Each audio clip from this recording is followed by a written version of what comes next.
Hello, everyone. Welcome back to True Footy Live. It's been a little bit of a break since West Coast got annihilated by Geelong. That was the last live stream we did on this channel.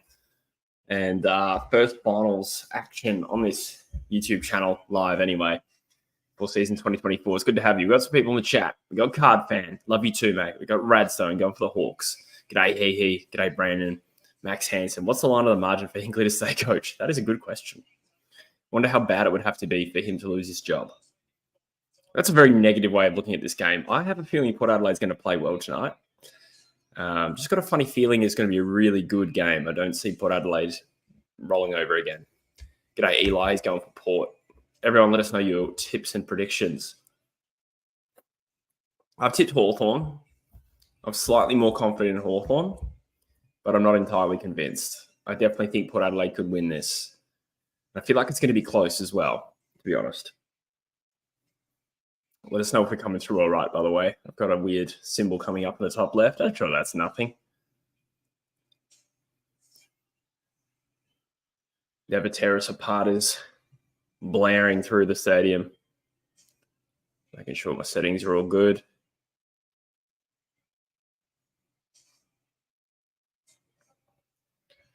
David says Hawks by 60. Going bold with that. I can't see it being 60. Port Adelaide would really have to roll over for that to happen. Yeah, I agree here. I think it's going to be a good game. You're going for the Hawks. I'd be happy. Toothless karaoke. G'day, Simo. I reckon it'd be a good game. I'm not convinced either way. Strangely, this is the semi I was more keen for out of the two. But, Nick Watson gets decapper from his tated. That's an Office reference. So Hawthorn might get a shot on goal here. Will he have the range? He'll have to kick from about 60. See, I live in England, in northern England, in a small town. I've seen plenty of toothless karaoke. It goes all right. I could be more entertaining because you get like the whistle, different acoustics. Simo says a close one would be nice. I reckon we will have a close one, but don't listen to me. It's just a gut feel. I thought Port Adelaide would beat Geelong last week, so wow. Tell you what, decent ruse from Watson. He must have kicked that like 60 plus. G'day, unbranded. I'm good, thanks, he. Thank you, mate. Appreciate that. Yeah, I'm okay. I'm a bit under the weather. I've had like 3 different minor illnesses over the last couple of weeks, but I also did a couple of boys' trips to different towns and cities. So I've been burning the candle at all 3 ends. That's gross. I don't even know what that means. And I'm a little bit under the weather, but I'm glad I feel well enough to do the stream today. I'm so keen for this final series, like this weekend in particular. Been really excited for it. I missed the Fed chunk last weekend. I had to catch up after the fact.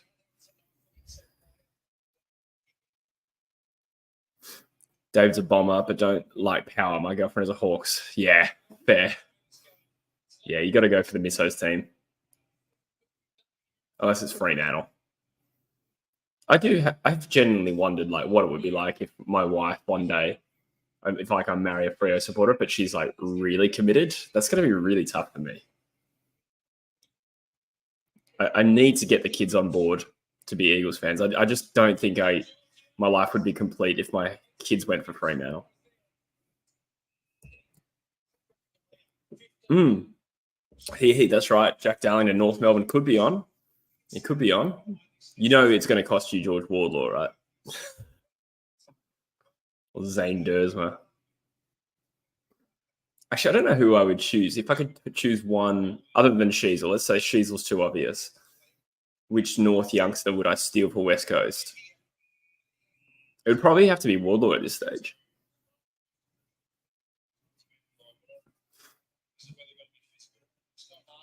He's so damn good. Does have some, well, I say hamstring issues, but he played a pretty full year this year, right? I'm a little bit burned by that. Hamstring issues in West Coast and midfielders. Oh, yeah, I got to update the score. Warple shrugs it off. Is there a free kick?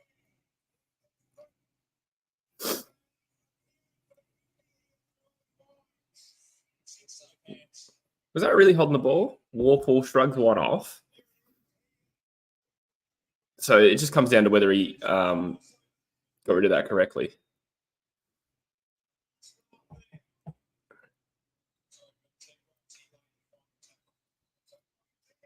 Rosie kicks the first of the game. Huge. Oh, I feel like I just don't know what's going to happen in this game, hey? My son was a member of the Bombers before he was born. Good. Well done. Very nicely done, David. I didn't even know that was possible. Embryo memberships. Waldo will be better than Sheasel. Interesting. He could be. I don't really want to put a ceiling on Sheasel. I don't know if I don't know. But I get your point. Wardlaw is a gun. I remember Eagles fans were really keen. Actually, probably more keen on Wardlaw than Sheasel before we traded that pick. Like if I had to guess canvas what people were saying, more people were probably keen on Wardlaw at the time for West Coast fans. All right, Power get the next clearance.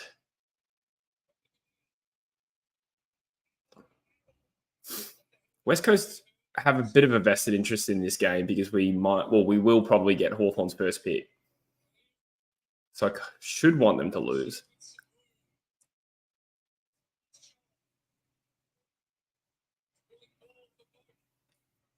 Saba might be out here. Does he have the pace? He gets rid of it. It's over the top.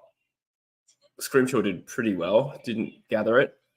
Burn Jones took a second he didn't have.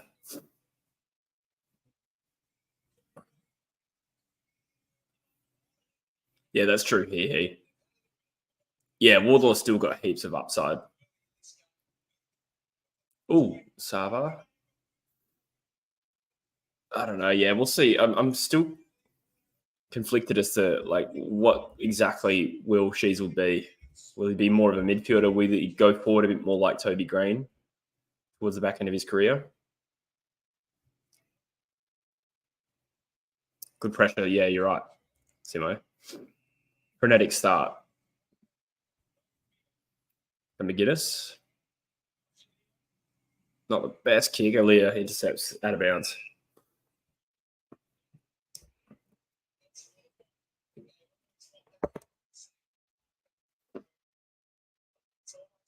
Ooh. Who do we want to win? Who in the chat? Who do you want to win this game? A few people have suggested, but I'm conflicted. I think it would be nice for Port to win. They've been slaughtered this week, and rightfully so. That's self-inflicted. But I think it would be nice for them to win. On the other hand, Hawthorn is such a fascinating story. It would be kind of cool to see them go to Sydney and at least play Sydney. Butters cuts through.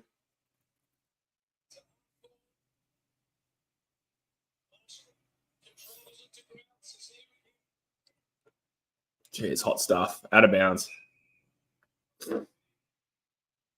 Where did Stringer go? Pies? Yeah, probably Collingwood. It's the only team he's meaningfully linked to at the moment. There was a bit of an interest from Sydney, but apparently that is now not the case. Yeah.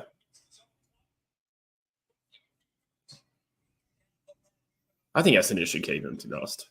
But fair enough. They're just unwilling to go more than 1 year. So I suppose they're not like delisting him. Collingwood, he'd probably have a good year at Collingwood, to be honest. Oh, sorry to hear that, Brandon. Oh my God, that is a lot of money. Shit, fingers crossed it's not that bad. No one testing Butters' fitness yet. Yeah, true. You'd think that would come at some point throughout the game. Give Port the win, please, says Brandon. North fans are going off about Darling, but what we got to realise is West Coast have Allen and Waterman. That's why he can't get a game. Well, no, Darling did play most of the year anyway. We just played an extra tall. He got dropped once and came back. So he did still play a lot. Good mark. Impey, well done in defence there. There's a good kick by Rioli as well.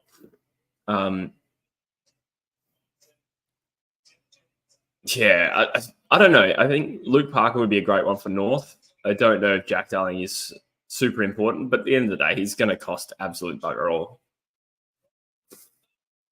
And Jay from the centre bounce, said that that Jack Darling has kicked more goals than North Melbourne's entire list. I thought that's crazy. Ginnivan, has a bit of space, gets a bit of booze. It's not a great... Oh, no, it was a better kick than it looked. Chol marks. Davis says Melbourne as well. Yeah, I mean, I haven't seen that link, so I don't know if that's true, but it's a good suggestion. I think Melbourne should go for Lukosius. For real.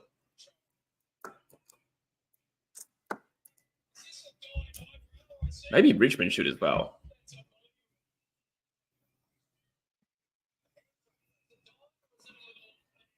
Joel lines up to level the scores.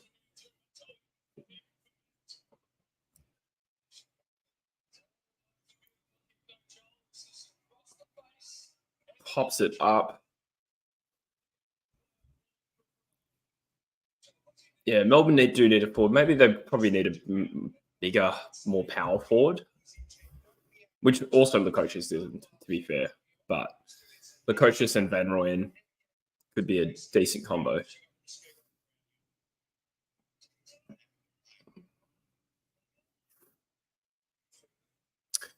Yeah, fair enough, he. I think that's a good call. He is a good trainer.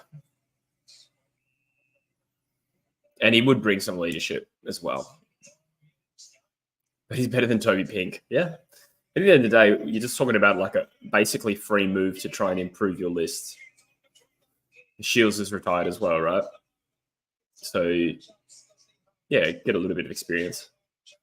It's not a big commitment. Freo should have a go at Darling. You reckon? I think they're okay with Amos, Tracy, and Jackson. So Darling would just line up behind them, I would have thought.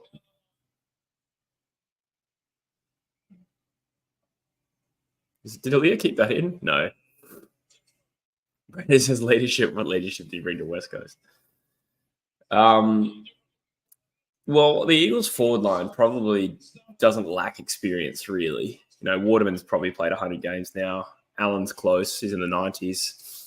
And there's Creeps, there's Ryan, there was Kennedy. But if you put Darling in an environment with younger guys, he may be able to offer that. Yeah, Luke Parker is a gun. And a great leader. And Victorian too, if I'm not mistaken. Davis says, what do the Bombers get for Stringer? It wouldn't be zero, but it wouldn't be a lot either. If he's only offered a 1-year contract from Essendon, they wouldn't have a lot of... well, it's a trigger, isn't it, actually? But essentially a 1-year contract. They wouldn't have a lot of negotiating power to try and get a good deal for him. Excuse me. I'm going to have to blow my nose. Forgive me. 1 second.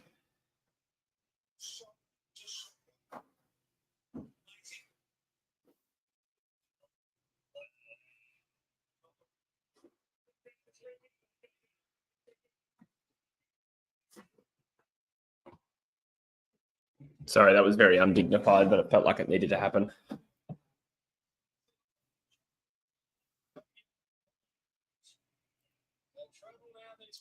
So, low scoring first quarter, 7-2. Just the one goal. Horn Francis just gets the boot off, goes inside 50. Well done. So, Scrimshaw again. Taking a couple of good intercept marks there.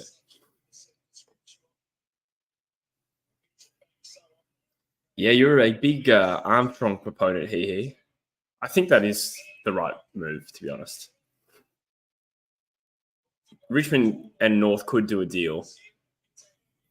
And you could get like Armstrong and with a later pick, you could get like a key back in Toru, or you could go another forward in Shanahan. Like Shanahan's a bit of a less traditional key forward, but you could go 2 key forwards. I don't know if that's there's any real problem. I probably am behind Brandon. Yeah, sorry, there's not a whole lot I can do about that. I've got 11:47 remaining. I'll refresh it at quarter time. 6 and 9 for 2 and 22. Yeah. And then Richmond might maybe get pick 3 from us as well.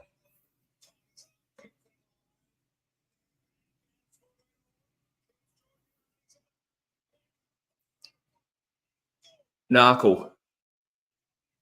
Oh, another good mark by Finn Dog Millionaire. Oh, is that a good kick? It is just.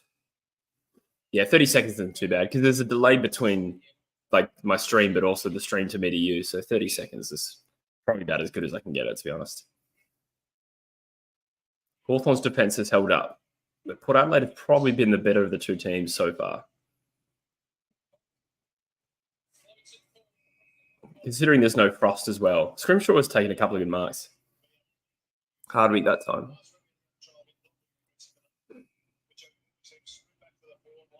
He says they'll get O'Sullivan and Jagger. Yeah.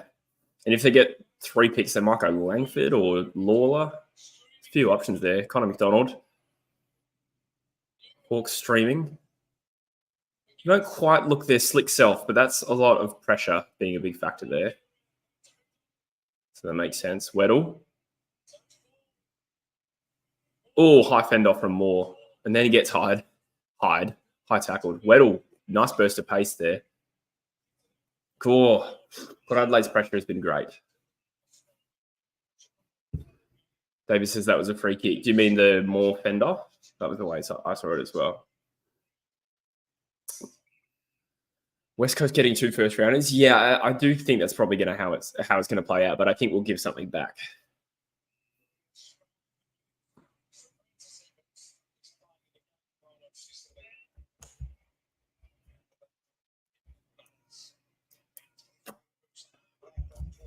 Yeah, we'll either give a future second or if we can get away with a future third, but the result tonight has a slight impact because it might be pick 15 or pick 17. Does that impact what else happens in the deal? Maybe. Zerk Thatcher gets a free. Just the 1 goal, and we've got 9.5 minutes still remaining.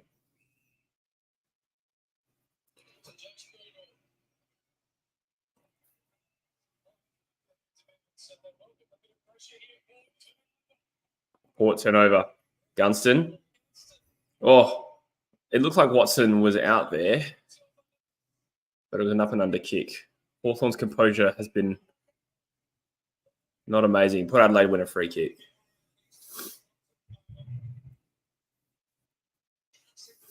Good game of footy.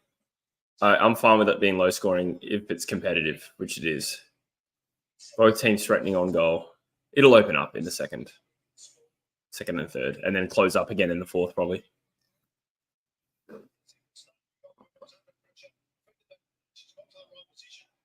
Weddle did have a nice burst of pace there. Just kicked it off balance. Didn't steady himself.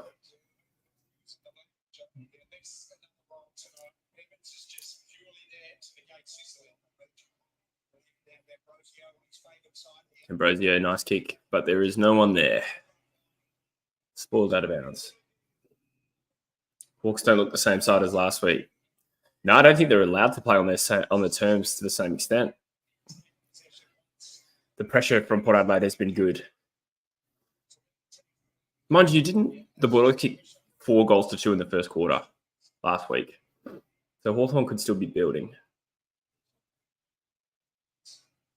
We'll see. I think it comes down to whether Port Adelaide stay on task.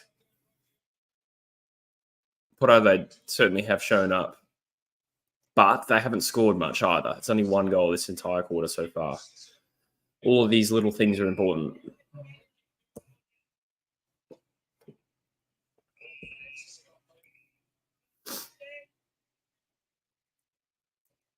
Yeah.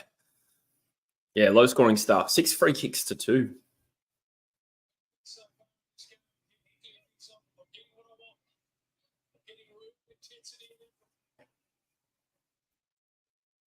Warple blind kick. Jones bombed it. Is there anyone there? It's a little bit too hot for Horn Francis. Weddle nearly brings down a one-handed ball up. The right result in the end. Just looking at some stats for this game.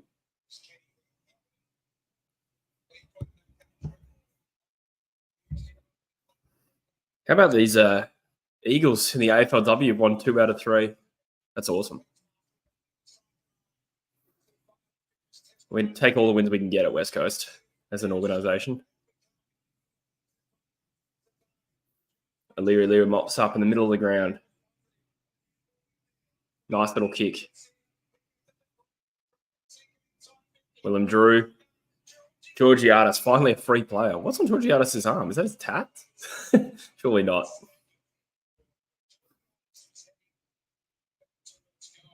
No, it's not. I was going to say, I've never seen tats like that before.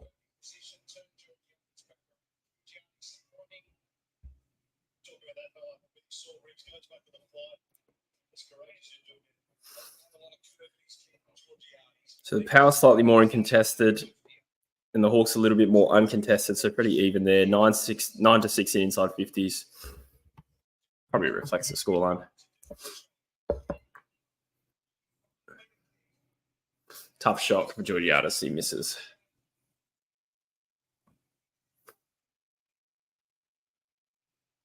I got a few questions here. First of all, North are favourites to win the flag in AFLW. Yeah, that's true. What happened last year? Did they lose a grand final? Was it like Brisbane North or something like that? Forgive me, I forget. Without Barras, what do you rate West Coast fans out of 10? Oh, that's tough. Without Barras is a blow. McGovern's still very good. It's an awkward one because we still have a bit of transition where Harry Edwards played a bit this year, but not a whole heap because of injury. Rhett Bazzo played 1 game. But I'd imagine, if I had to bet on it, Bazzo and Edwards start round 1 if fit next year. And just haven't seen a lot of them. So that's hard to quantify. But Jinby and Hoff, they're good, obviously. I'm trying to think who else is likely because we saw a lot of Witherden. We saw a bit of Rotham. I'd imagine neither in the team next year. Cole. Does Duggan spend more time back if we get Baker? I'd say it could be a 6.57 without Barras. With potential to grow, with Bazzo, Edwards, Jinby, Hoff. There's still a lot of upside there. Good mark, McGuinness. 5 minutes to go. Impey runs it out of defense. Sort of. No. Draws a free kick. Well done. Yeah, there's upside there with some of those guys. It may be our most... I was going to say, is it our best line? Probably right now. The forwards have done a pretty good job, though. There's still some firepower there.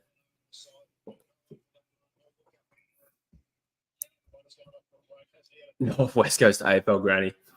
Maybe in the women's. That would be cool. It'd be amazing to see what impact Daisy Pearce can have. Like, if she really gets us on a roll, that would be a huge... that'd be a huge achievement. Bounced fortuitously for Horn Francis, but he couldn't quite make it work.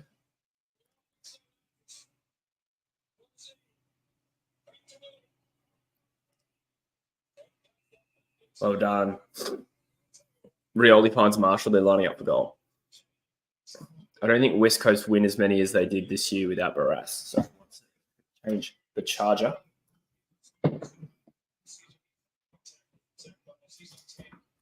Got 2 laptops on the go, naturally. Maybe. I don't know. I haven't decided about wins specifically, but I feel like we'll have another year similar to last year in 2025, similar to 24. And then I think 26 might be the year we sort of improve and actually close the gap on the rest of the comp. And when I say the rest of the comp, I mean the 5 teams ahead of us. Like another bottom 2, 3 finish next year, and then the year after that, I think we could finish, 12th.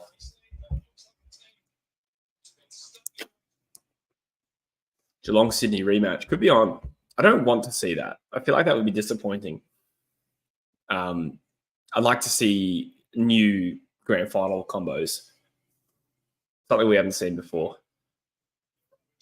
But it is probably the most likely at this point.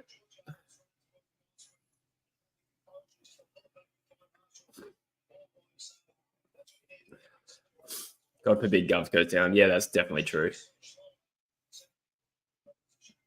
The last 2 wins were without Brass. That's a fair point, Brandon. He gets another year older. What people don't realize, he was the best mid in the game when you beat Brass. That's true. I think I'll go update the score. Sydney GWS would be good. Port GWS would be good. Wait, is that possible? Yes, it is. Yeah. Aim on. Kick intercepted. So a goalless first quarter potentially here for the Hawks, but they're only 2 goals down. Harry Edwards will need to step up. Getting value out of Brass is more important. I agree with that, Simo. I think that's a good assessment.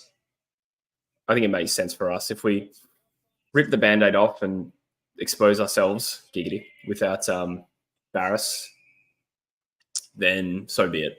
Had to happen eventually. Juan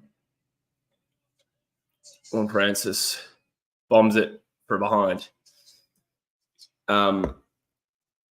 Before I really get stuck into where we'll finish, I'll consider the trade period and draft. I mean, the draft probably won't influence where we finish next year, but we'll see. Like if we get, I don't know. But I mean, we're in the hunt for Perryman apparently. So if we get Perryman, I might be a little more optimistic. I don't think we will though.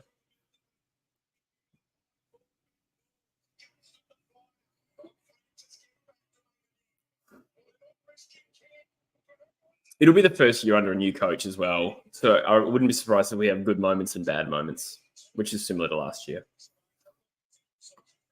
Where do the Bombers finish in 2025? 12th again? Yeah, possibly. Like, it's so tempting to put them just in the same glut of positions that they have in the last few years, but I believe that they could improve on that. It's just their end to the seasons, I think, for the last couple of years, if I'm not mistaken.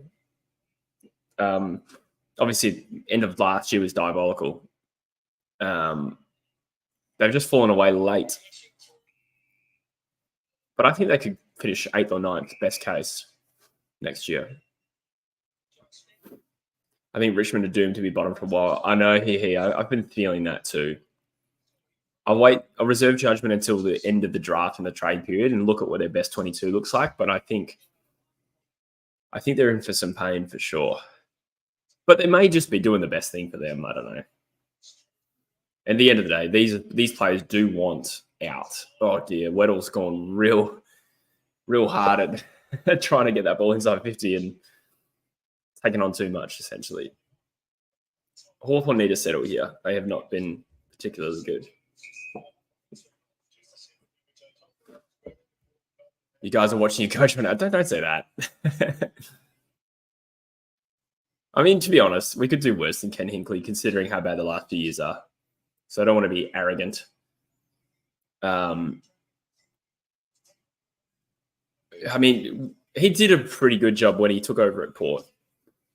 If he can take us from where we are to where Port are now, I mean,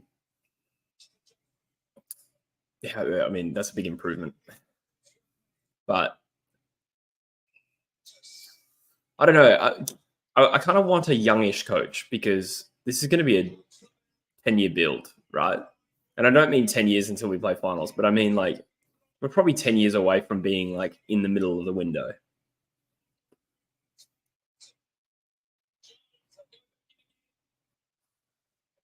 So yeah, we just need someone who's going to be around for the long haul. And isn't Hinkley like late 50s?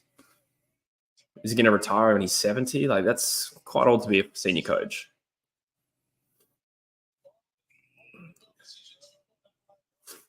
I would take it with 3 flags. We've done it with no success. Good point. Tier list of all the key forwards for every team in the AFL. I think I've done something like that in the past, but I could do that in the off season. That's not a bad idea.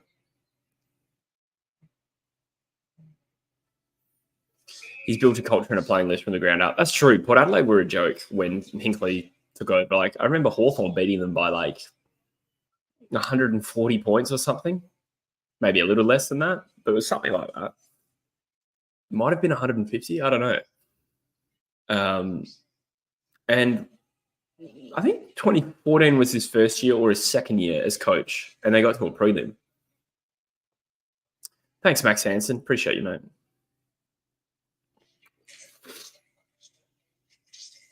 The Tarps era at Port was wild. That's right. Yeah, I remember, like, didn't John Butcher kick like 6 goals in a game, but they lost by 20 goals? That was such a weird stat. I think he had like 6 kicks, 6 goals. I could be mixing up memories there.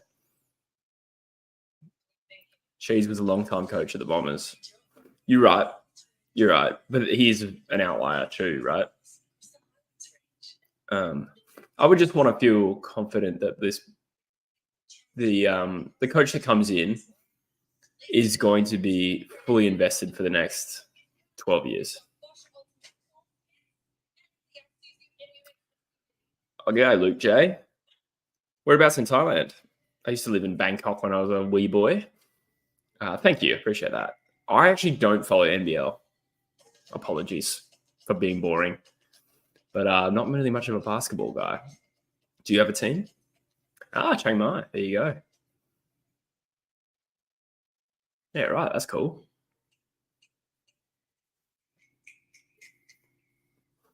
Where is that Ginvin him account? That's true. Eli says a very intense first quarter. It was, yeah. I think the game will settle a little bit in the second and third, open up. And then we'll see how close it is by the last quarter. If it's close, it'll dry back up again. The days of the old experienced coaches are over. Yeah, I wonder why. You could make a case that it's more stressful than ever with social media, etc. You could also make the case that the game is innovating faster than it ever has. So it's even, I don't even know about getting coaches in who have missed a few years of AFL. You kind of want them to not have had a gap in their time as coach. Like, I'm probably talking shit here, but, so for instance, like Guy McKenna for West Coast, he's been a fair bit removed from coaching at AFL level. Is that ideal? Not sure. As an American, I love an underdog. Cairns doesn't have a prayer. Good for you, man. Who do you support in the AFL? You didn't say that, did you? By the way, new to the AFL in the last 2 years. Nice. That's cool, man. Where are you from in America? And who is your AFL team if you have one? Lots of questionable decisions going Port's way. I haven't really noticed any. They've certainly got a lot more free kicks. That quarter was feeding my hate well. Well, who do you hate, Rogu? Sorry. You hate Hawthorn? Hopefully Hawkball continues to crumble. I'll never forgive them for 2015. Gold Coast and Brisbane. You have picked an underdog there. So very Queensland focused with your team support there. I like it. Would you rather have a one-sided final series with a close grand final or a close final series with one? That's a great question, Max. It's tough. I think a close grand final. Those are the ones you really remember. I still remember Sydney Hawthorn 2012 as being one of my faves. One of the really good ones, obviously, last year. One that my team's not involved. We did go for a while there without a close grand final, I think.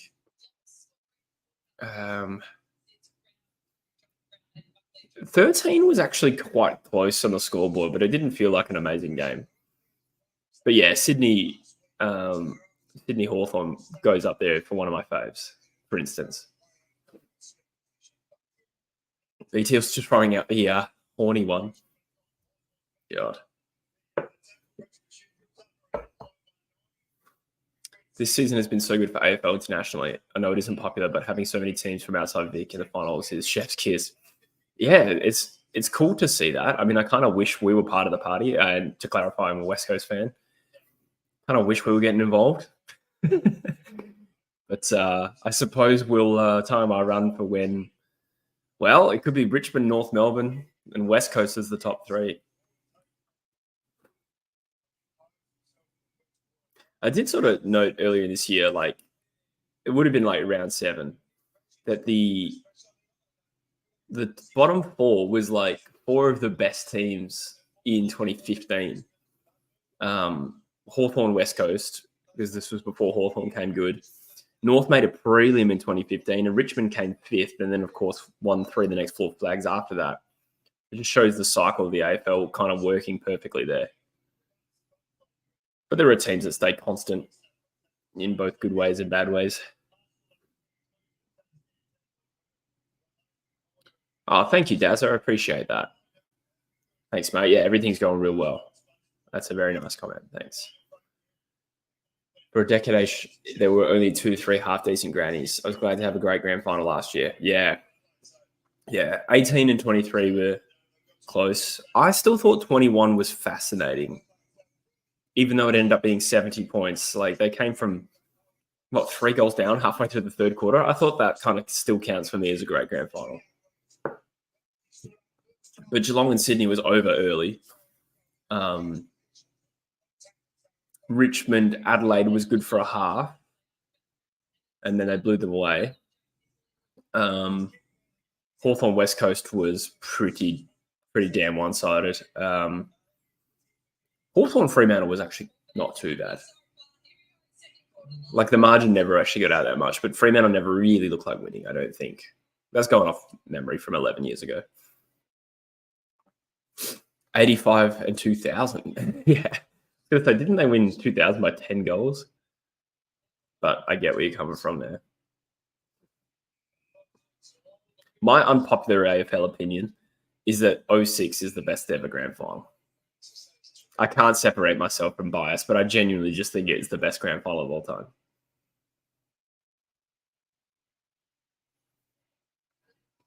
You think there's any chance of having other Americans break into the AFL? I think so. I think the AFL, as Georgiadis takes a mark, we're underway in the second quarter.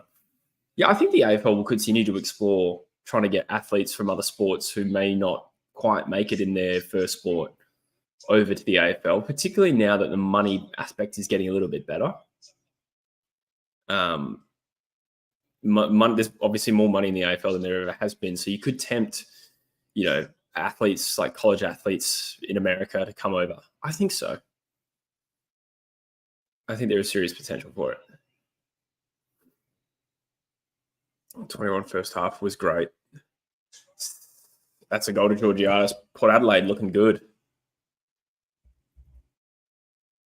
I'm kind of glad to see that they're at least playing well. Well, I think we all wanted a good game tonight, right? And it's still early, but I'm glad for them that there hasn't been a bad result already. Does that make sense? I think you know what I'm trying to say. Collingwood v Saints part 1 was very close. It was very close. That was a good game.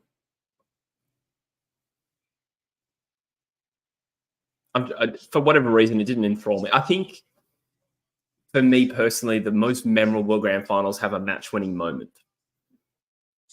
And for some reason, like Malcheski kicking the goal with Cometti commentating against Hawthorn is burned in my memory. It also helped that the team I was going for won. Always makes it a little bit more fun.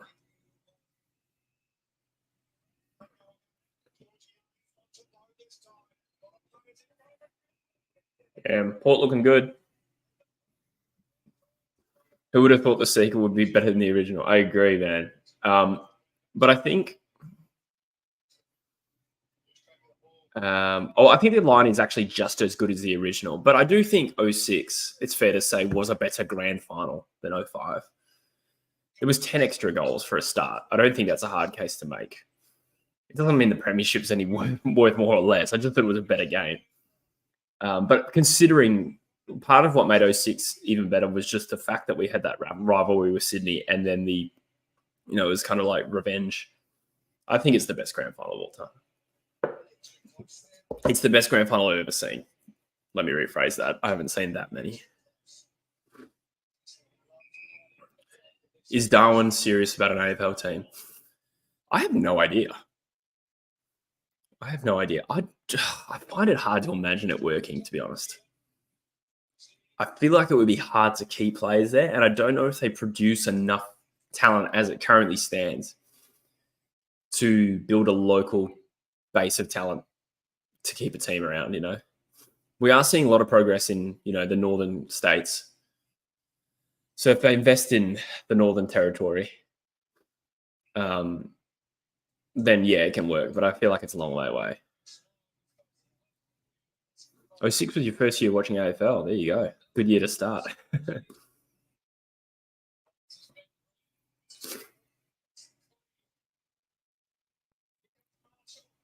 Oh, Scrimshaw. For a second, I thought Hawthorn. I was in their forward line. I was like, what's Scrimshaw doing forward? I forgot they switched ends.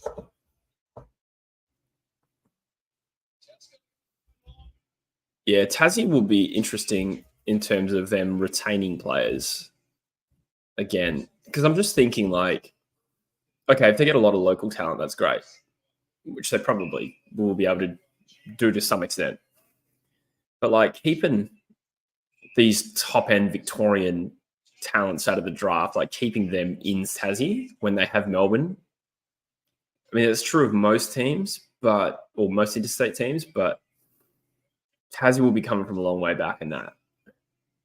But I think GWS have done a very good job for just drafting the blokes that they think will stay, and they've built a really good club and culture around it. So, for instance, they traded up ahead of North to get Cadman because they knew they couldn't, Sheasel and Woodlaw weren't going to come play or weren't going to stay in Sydney. That was the rumour. So I think they wanted to get ahead of West Coast, who again was also into Cadman. So that Phoenix Goddard last year, James Leake, they just picked different guys. So Tassie would have to do something like that, in my opinion. I don't think they would keep a Harley Reid for long.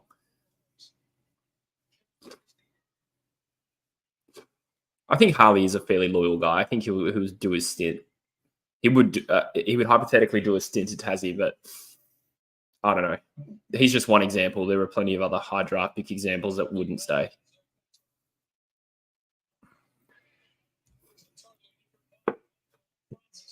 On Francis. Hawthorn really need to settle, if that wasn't obvious. 8 shots a goal to 2, no goals. Lots of respect for GWS. They are a great football club. They really are.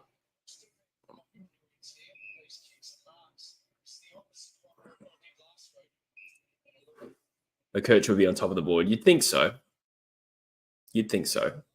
And Sanders. And there's just obviously James Leake, Ari Schoenmaker. I'm not actually aware off the top of my head any Tassie top prospects this year.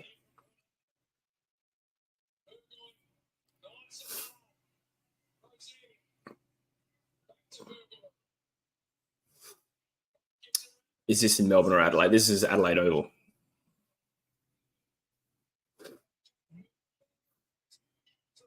I'm actually going for Hawthorn at the moment. I'm fairly neutral going into this game, but I want Hawthorn to come back and make this a good game.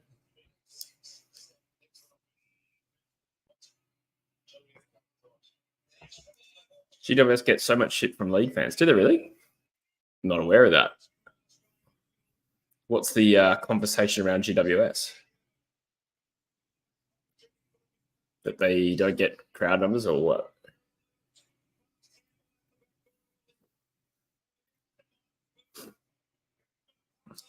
Now, I think the Giants have been really successful in building another Sydney team. Sydney Swans are just perpetually good and competitive and got a strong culture and don't stay down for long. And I think GWS have done a really good job of replicating that.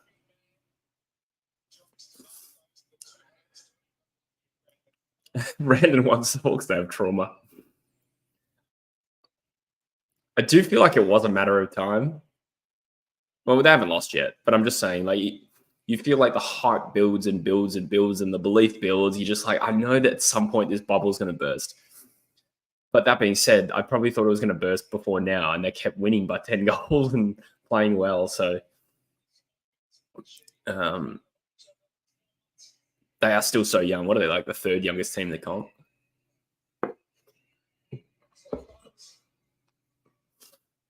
They're still in this. They need a goal, though.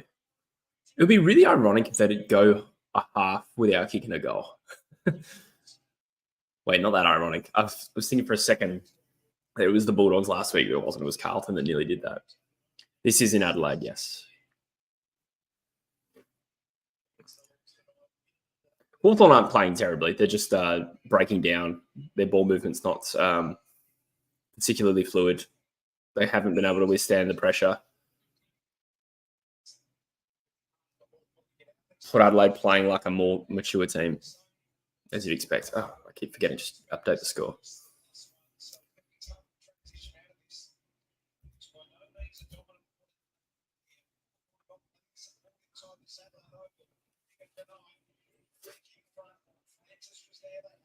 It's in Port's forward line again. Rioli, bit of a hack kick. Man, Port Adelaide did so well out of that Rioli trade. What's your thoughts on the whole Guinea situation? You know, I honestly have sort of just kept my head out of that. I've kind of just heard people talk about it, but I never saw the story broke. Did he basically just go to the pub the night before the game? I think that's like, I presume he wasn't having beers. So if he wasn't having beers, he's just going out for dinner. I see that as a non-issue personally. But let me know, like, was he seen having beers? Because that is different. But I presume he wasn't, because I'm pretty sure that's against most team rules. He was on the waters. That's just going out for dinner. I don't think it's a big deal. I love pub food. Maybe you just went to get, yeah, there you go, in bed by 9. Surely, yeah. I love pub food. I wouldn't, if I was the night before the game going out with family for dinner, I wouldn't say, oh, we can't go to a pub because it might look bad. So I think it's a non-issue. I do find him incredibly annoying in general, but let's be fair. Here we go. Oh, hit the post.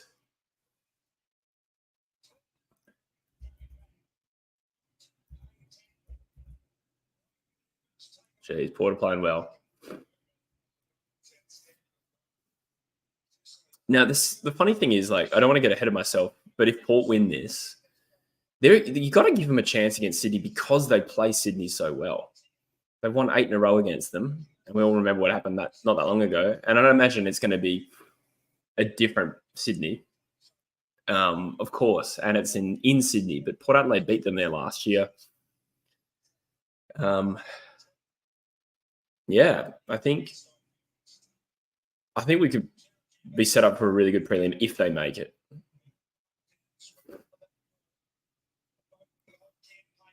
I just hope it's not a Port Adelaide Geelong grand final. It would be a belting. He also said, see you in 9 days to Grundy. I think that's funny. Okay, I see what you're talking about. Yeah. I see no issue with that. I don't think that's arrogant. Just a bit of fun. Look, I wouldn't be friends with him, but I think those isolated incidents are non-issues. Just a little bit of Kane Corns fodder. For the record, though, I've actually really started to like Kane Corns. He does a good interview with what's his name? Howie. What is his name? His full name? I'm drawing a blank there. You know who I'm talking about when I say Howie, probably. When you watch Kane Corns talk for a while, like, I think he's a pretty good fella, to be honest. I will continue to criticize when I think he's wrong. But I've really started to respect him more. Awful. Here we go. The Hawks finally actually have some breathing space here. Bad kick inside 50, but he was held, I reckon. Yeah, you could see.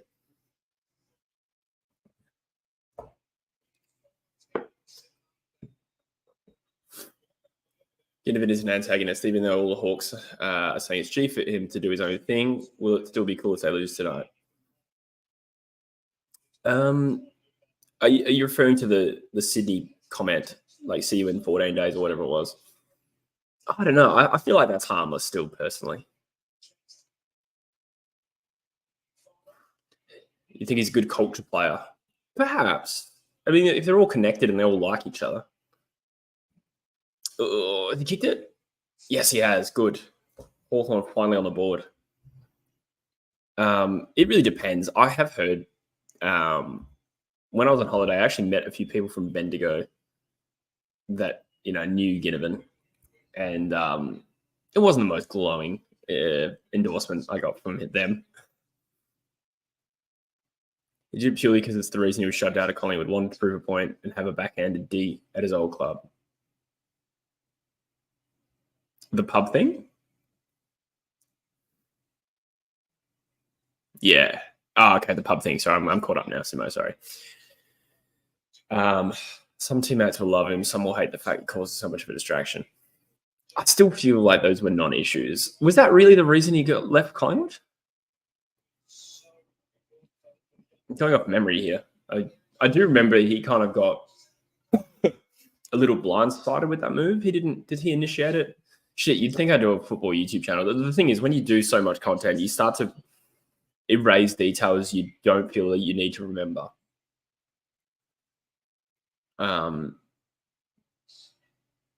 So yeah, I don't remember the exact circumstances of why he left Collingwood.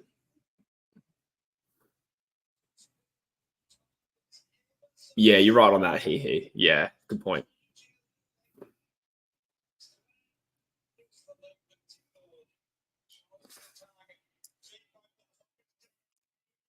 Not good. Barry Hawthorn under the jail. Under the jail. Well done, Lockie Jones. Man, Lockie Jones is a unit. Chol just tried to push him. Oh, what? Oh, it's a dangerous tackle. My God. Let's have another look at this.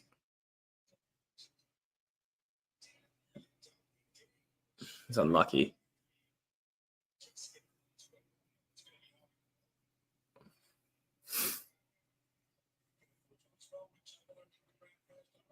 I don't know what Lockie Jones could do there. I mean, we fall into this conversation every time. I don't really know what he could have done differently.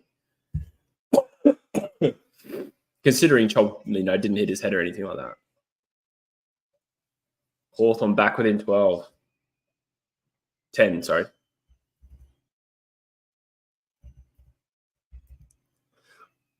Excuse me.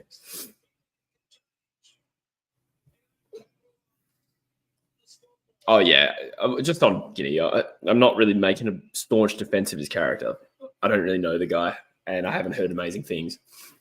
But yeah, I think on the things he's getting criticised for at the moment, I don't feel strongly about them. How is that a free? Yeah. Of course, there was potential. I suppose his arms were pinned, but he didn't. Oh, did he hit his head? He certainly acted like he did. Maybe he did. I've just noticed his eyebrow there. Interesting.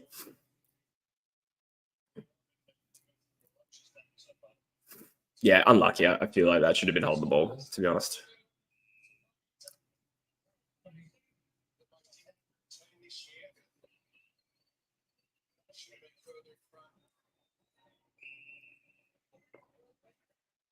So Hawthorn with a couple of goals and a free kick out of the centre. Things starting to trickle their way a little bit. Sam Mitchell's the perfect coach for Guinea, I believe, too. Yeah. And probably a good age demographic on that list. Good mark. Scrimshaw again. Good player.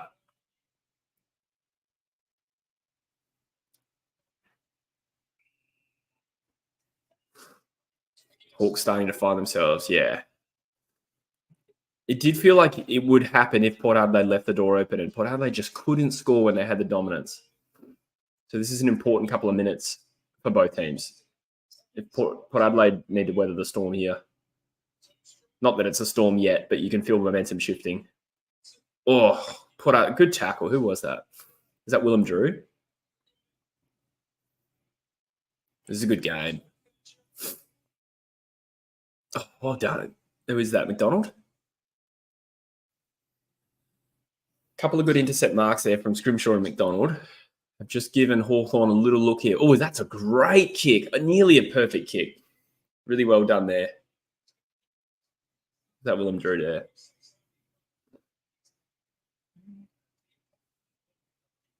Some good efforts from both teams here. It's a good game.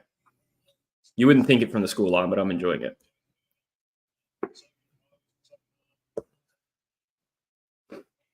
Meat gets a tap, doesn't quite find the running. I forgot which Hawthorn player it was now.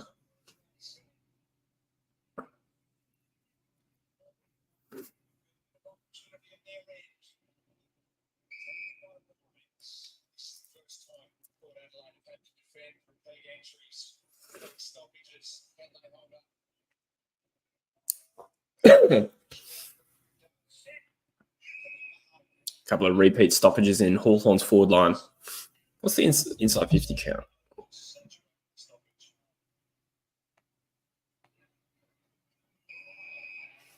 (22-13) Port Adelaide's way. Oh, another free kick Hawthorn, is it? Shot on goal. Port fans will feel aggrieved about a couple of free kicks leading to shots on goal in a row. What is that for?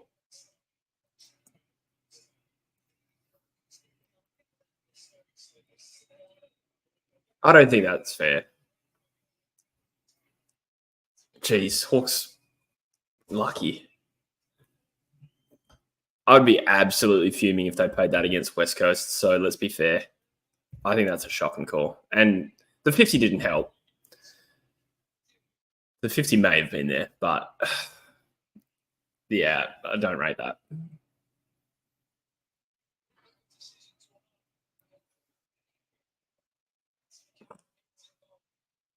So it's just like that. We're within 4 points.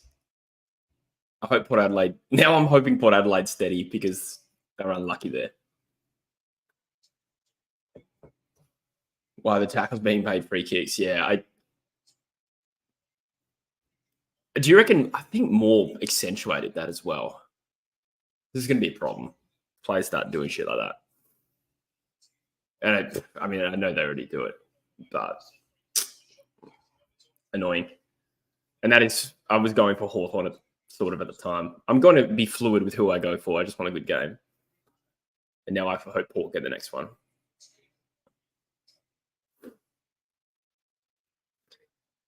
Jimmy says it's a final. This is not on. Yeah. I feel like the stakes in this game are so high to be paying iffy ones like that.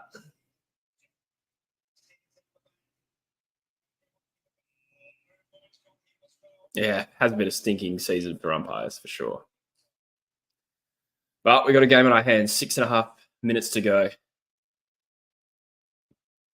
One team's season is going to end in about an hour and a half.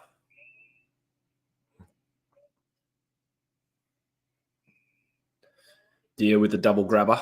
Handballs it off. Oh, Moore drops, gets a slap out of his hands. Well done, Lucky Jones. Well done, Butters. Well done, Drew. Good player. Rioli, oh, that is slick. Well done, Rioli. Burn Jones, kick it. Well done, Port Adelaide. That was very good. Well done, Lucky Jones. Outstanding from Rioli, the cleanliness. Wow. That's the sort of shit that you just don't see on a stat sheet that makes Willie Rioli such a good player. And a great finish from Burn Jones. So that was just good football. Coming from a neutral, I was happy to see that go in. That was really good. And a little bit of karmic. Maybe not. I mean, they earned that, but I'm glad that Hawthorn didn't get that goal.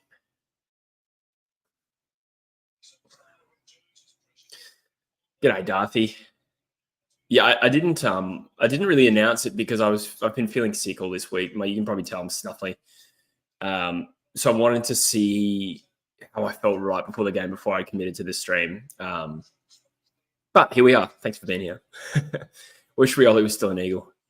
So do I. He was one of my favourite Eagles. Probably second behind Shuey.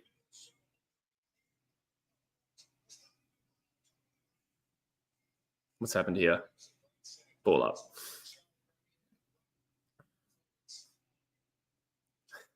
Jimmy's not happy about the umpires.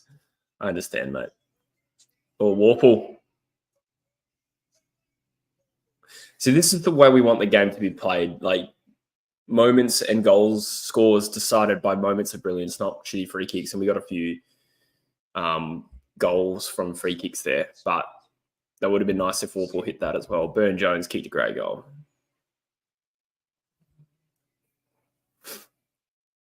Well, we seen another ball thrown to the arms.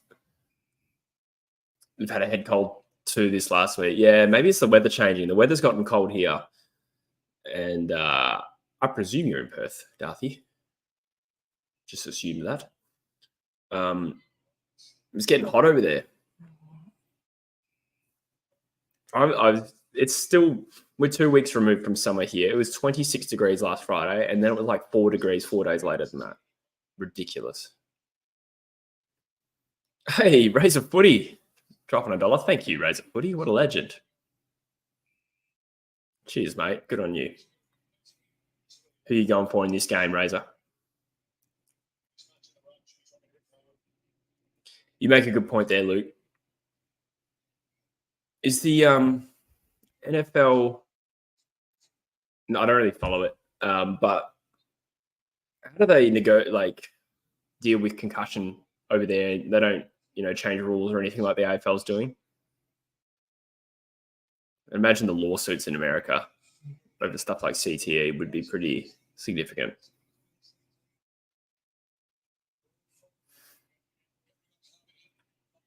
I'm good, thanks, Razor. Yeah, I've been. Oh, that's an interesting low battery sign from Port Adelaide. I think that means hold it up, probably, surely. Yeah, I've been a little bit out and about. I went down to London last week and Liverpool as well. And just a couple of boys' trips on my goodbye tour before I leave the UK. And a few late nights and became sick, but YOLO. Warm in Perth, actually. 28 and 29, you bastard. Oh, it's freezing today. I was out. I had my puffer jacket on. 4 minutes to go. Hawthorn rebound. McDonald gathers. No. Draws a free kick. Well done. Sarong come to North, baby. Oh, Jai. Yeah, right. That would be pretty good. Maybe that's possible if they get Barris and Battle, which they probably will. Two guys. Okay. Oh, hang on. I'll scroll up. You said two things.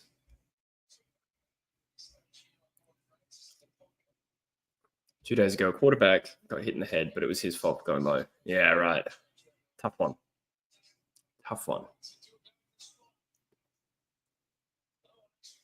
Hawthorn inside 50. Ginnivan couldn't quite gather it. It's a hot footy. This is good finals footy, I reckon. Hello, Karina. 3 minutes to go. Hawthorn. Well, both teams definitely could score, but Hawthorn are inside 50. Could they get within a goal by halftime? That would be. They'd be bloody pleased with that.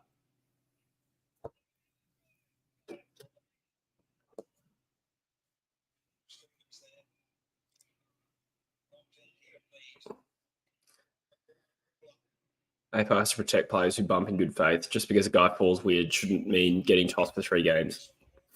I agree on the meritocracy of that.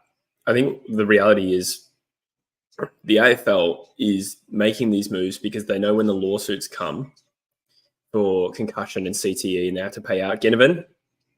Oh, there you go. There you go. This is definitely game on. If you didn't know it, I'm confirming that for you. Great goal. Good composure. It's something they've lacked. I think 2 of their goals have come from frees. That one was just well done. What was I talking about? Yeah, so when the lawsuits come for CT and stuff like that in the AFL, they're going to need to prove that they are trying to reduce it. It's all liability. Liability reduction, I suppose, prevention. Reckon we might win the Barras trade considering his back issues. Yeah, that's I suppose a bit of a variable in all this. I think his medical will be important. But I mean, Hawthorn are giving him 4 to 5 years. He says, anyone else jealous of the Hawks? Nah, I'm happy with what West Coast have got, bro. I'm just doing fine without wins. I'm just going to go watch a replay of West Coast Carlton in round 23. That'll get me through the off season. I am glad we have Harley. That's not about it, but yeah. Okay, so 2 minutes to go. Hawthorn could go into halftime in front. Here we go. Watson. Oh, did he get legged? No. The 30 meters out. Oh. I don't know Hawthorn's numbers. Was that Deer? I don't know. That's McGuinness. Oh, it's a hot footy. Good pressure, but I think Hawthorn... Nah, that's a free kick. Hawthorn have handled it well. They fixed that by guidelines for how to tackle. Okay, yeah, I see what you mean. We don't have that. Not the West Coast reliant on 19-year-olds. Story of my love life. That's a joke. Yeah. I'm curious to see. It sounds like West Coast are trying to get some mature players as well, but like cheap ones, relatively cheap, like Jack Graham, free agent. Liam Baker's kind of not that cheap, but he's one option. There's Pete Ling, there's Carroll. I think they're looking at that. Our midfield depth has become horrific very quickly. Dom Sheed falling off a cliff and also being injured hurts that. But he may never play for West Coast again, honestly. I don't know. We'll see.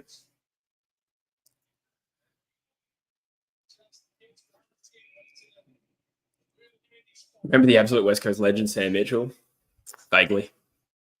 That was fun watching him run around for us for a year. Pressure from Port. Yeah, that's fair, Collie, Mitch. All their hard work and their relative dominance has just resulted in a 3-point lead, although Horn Francis, it's marked by Scrimshaw, has had a good half. Sheasel's going to play interviews. Wow. Sheasel's a pretty impressive guy, like outside of his football ability. He's a pretty switched on young kid. I don't think I realized that before he was drafted. But he's a real like high performance optimized kind of operator. Here we go. 6 seconds. Oh, Rioli. Oh, yes. What a goal. I'm kind of glad to see that. I think that's fair. I think that's just based on the first half. A 9-point lead to Port Adelaide is more reflective. Like I said, I'm going to be fluid with who I go for, but I felt like a Port goal there was good.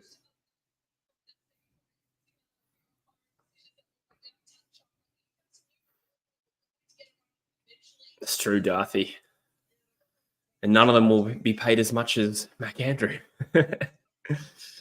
Well, I'm sure that will change, but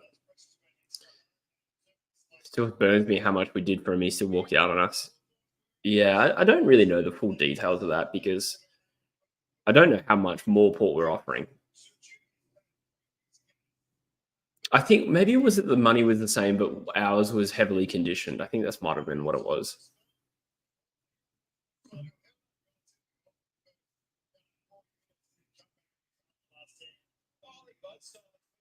Is Charlie Dixon playing? That's a good question. I actually don't know. Was he picked? I didn't actually look at the teams in the end.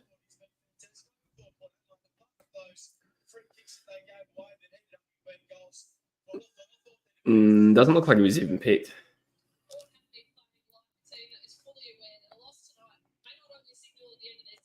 He was not. Unless I'm blind. Nah, probably the right call there. Oh, he wasn't let out. Oh, Will Lorenz. I remember West Coast being interested in Will Lorenz. Was that last year? I think it was.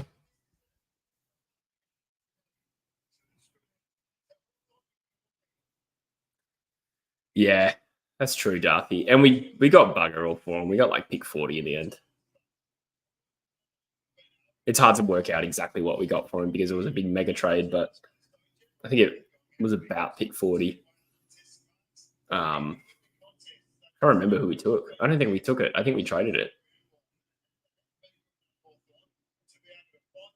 Is that what we got? I'd need to go back and double check that. I don't remember if we even took that selection.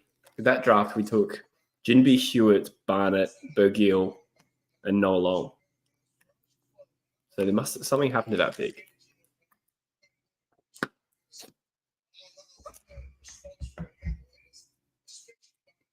Burgoyne has been immense so far. He has been good, actually. Bont or Dacos? Bont right now. West Coast have to draft Langford. Langford looks good. He's probably my preference over some of the others.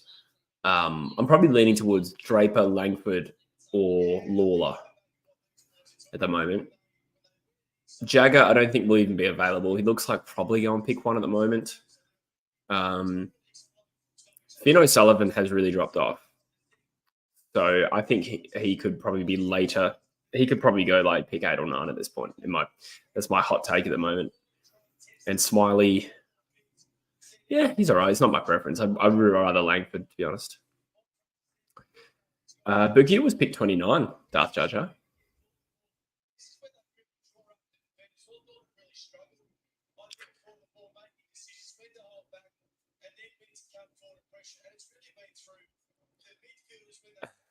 Spreading the gospel of Sheasel.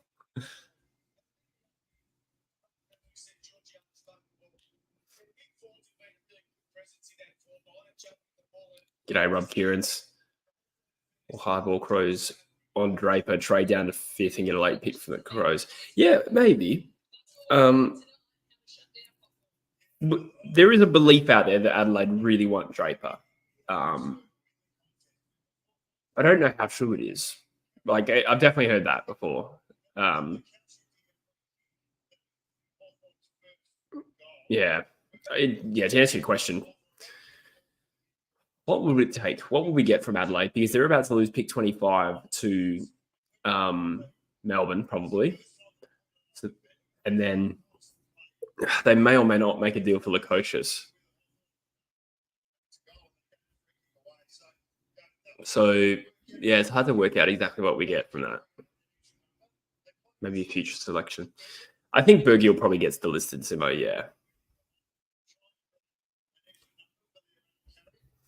I wouldn't be, as you say, Darthy, I wouldn't be disappointed to see him get a 1-year deal, but I think he's dropped off pretty hard.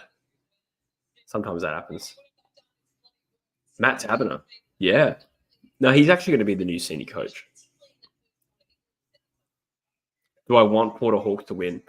I think I'd be happy either way. I've been fluid with who I'm going for. When Hawthorn went down, I was going for Hawthorn. And when they caught up with a couple of free kicks, I was like, oh, I'd rather if they win in a more exciting way. Does that make sense? Like, it was just a lame way to catch up. So then I started going for Port. And now it's 9 points the margin. I'm probably back to 50-50, and I'll be fluid depending on how the game goes.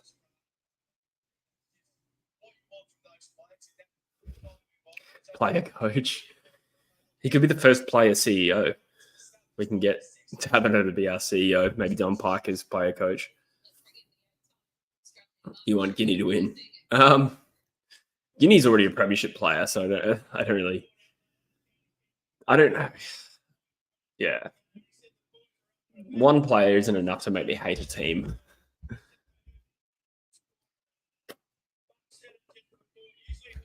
Zach Langdon, Petrovsky Seaton, and Patrick Naish. I feel like Naish could have been better in a team that wasn't diabolical, although I suppose that's true of all of them. But Naish had a pretty good start, and then he did that. He was part of that hippie club thing, and then I don't think he played after that.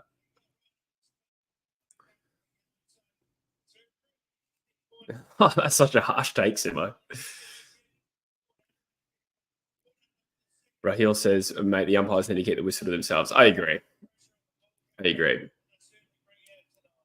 couple of annoying free kicks.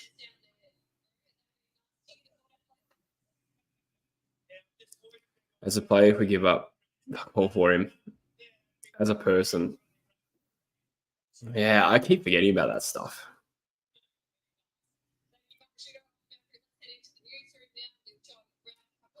Harley Reid, player coach. Ruck taps to Harley, hip ends off. Well, yeah, that's kind of already our game plan, Darby, in some instances. Remember that goal Josh Kennedy stole from him? No. What goal was that? What's your view on Dusty coming back to play for Gold Coast? I'm not shocked. I did have a feeling it was going to happen that way. He'd retire gracefully and, sail off into the sunset and then hit up Gold Coast. Yeah, I think it's predictable. I suppose I wouldn't mind to see it. It would be fascinating to see the impact he would have, admittedly, towards the end of his career. But he's played 300, didn't he? Yeah, I suppose I wouldn't be against it.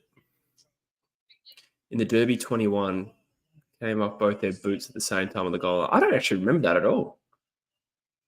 In 2021, the first Derby, yeah, we won that game quite significantly. I don't remember that goal. Interesting. Huh.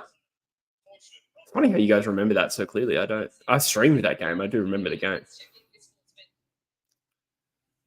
What club would struggle more if Reid or Sheasel left their clubs? Ooh. Probably North? I don't know. That's a tough one, actually. We do rely on Harley a fair bit. That's a tough one. Sheasel's obviously done more. I don't know.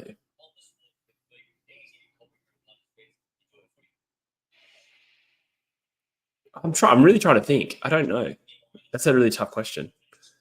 Jesse, say we either get 12 or 20 for Noble. Who are we drafting? You could get 12, I think, from Gold Coast, but it's not going to be a direct swap for Noble. You'd have to give up a future first or something. As for 12, I think you go tall with that pick, Rogie. Because there are a number of good talls, and Collingwood were expected to go tall last year, and they picked Giath and Demeter, didn't they? I think there's a number of good talls they could go. There's like Armstrong probably won't be there, but you could go like a Shanahan. Actually, I'll get the tab up. The question is, if Collingwood get pick 12, do you want them to hit the draft, or do you want them to go for a Houston or potentially a Baby Smith? This pick. So you could go Toru as a key defender, Shanahan. Probably a little bit early for Whitlock at that point, but not too crazy to suggest that he could be there.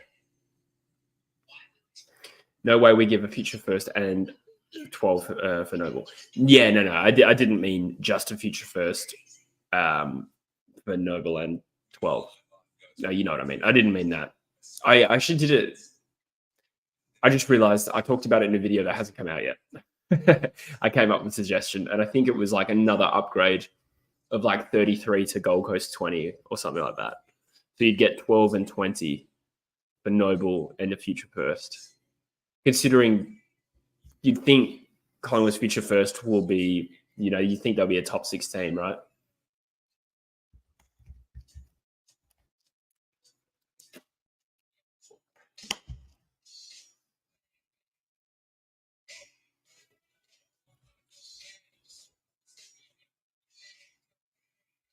Eli says Boki deserves a premiership.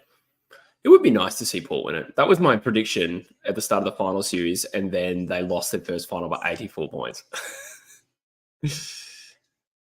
God.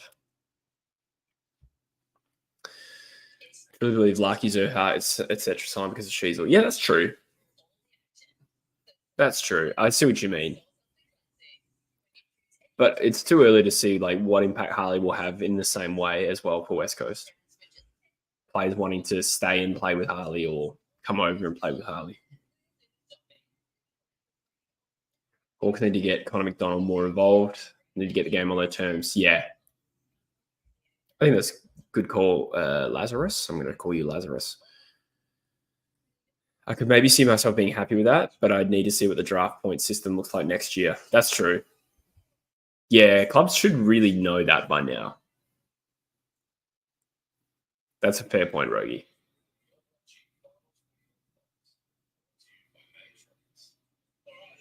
But yeah, would you go Houston or Bailey Smith or hold pick 12?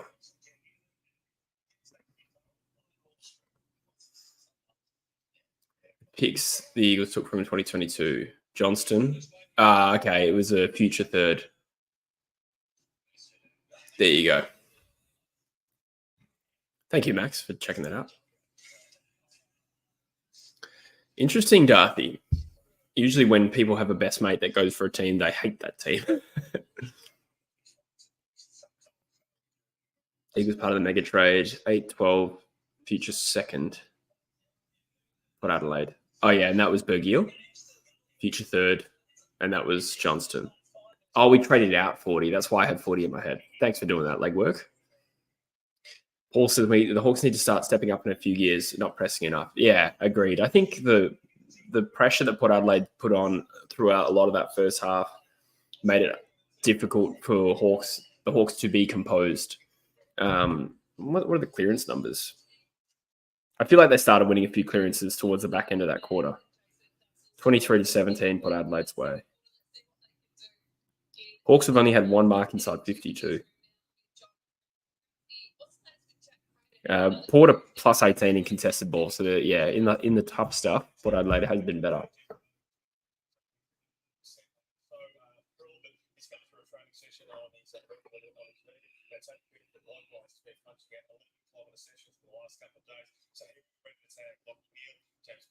Yeah, Rogie, I think Collingwood need to go tall if they have a pick in that range. I hate Port when the Eagles are good, but since they're shit, I need another to support come finals. That's true. I think I don't know, because since I started True Footy, I don't really let myself go too hard for teams. I will pick a team grand final day, absolutely. But maybe GWS. But call me silly, but I will not go for GWS if they wear their orange jumper with a white G. That is the worst jumper in the AFL. Since Port Adelaide got rid of the charcoal shithouse jumper that they had, I reckon that's the worst jumper in the AFL. Don't wear it on grand final day. I am still angry that GWS rolled out in the 2019 grand final in a white jumper with an orange G on it in their first ever grand final when they don't need to wear a clash jumper. They wore, in 2 years before that, in a prelim, they wore their normal jumper. This shit makes me angry. Yeah. I won't go for a team that's wearing a shit jumper on grand final day. I know that's really dumb, but that's how I feel. Equally, if Port Adelaide was playing like Collingwood in a grand final and they wore that charcoal jumper, which I don't think they wear anymore. I think they've gone white now. But had they worn that, say, last year in the grand final, I would not have touched Port Adelaide. I would have been cheering Collingwood on. What one should they wear? Brandon asks. I like the dark one, which they will wear if they play Sydney, but they won't wear it if they play Port Adelaide. So Port Adelaide obviously could still make the grand final.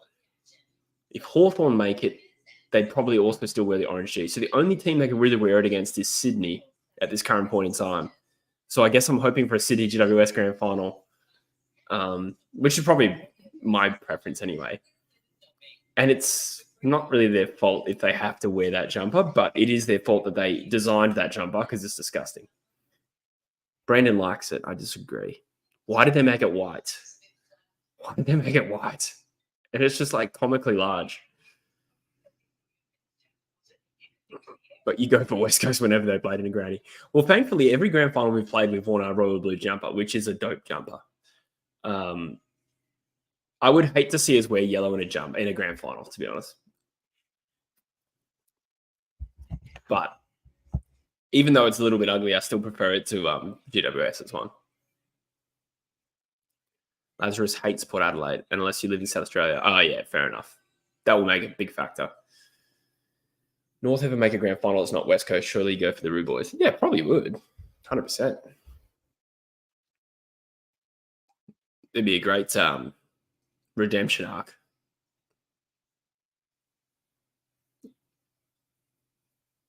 I'm trying to think, is there any team that if North played in a grand final that I would support over North?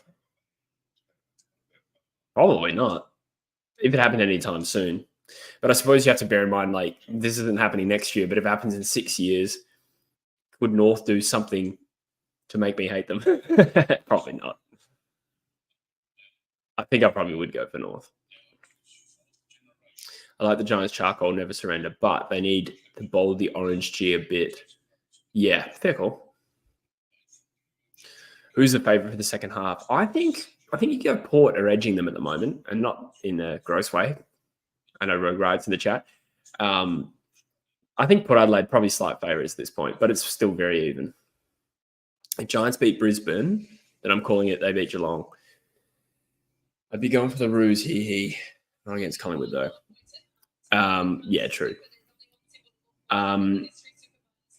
Yeah, I'm just thinking here, GWS versus Geelong.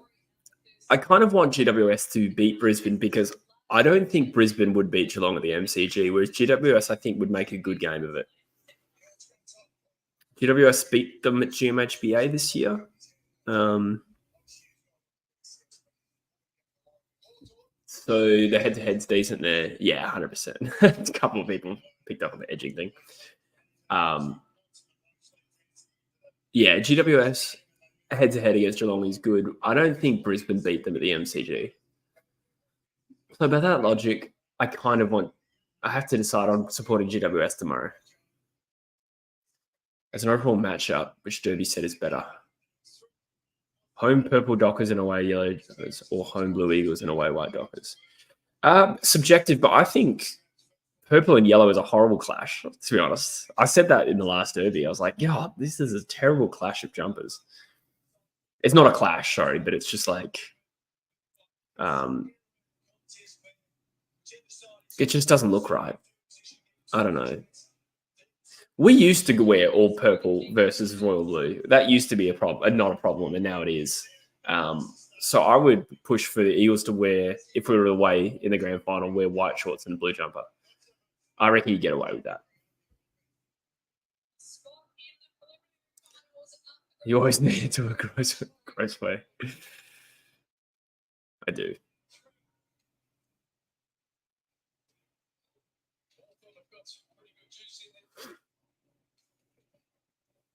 All right, second half underway. Should I flick the light on? It's getting a little dark. Let me know if it... Actually, I might go to the bathroom. This is a terrible time to go to the bathroom. The second half just started. I'll be back in a minute.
We're back, baby. It's Brittany, bitch. Bro, you can hear the stream. So Hawthorn have it in their front half.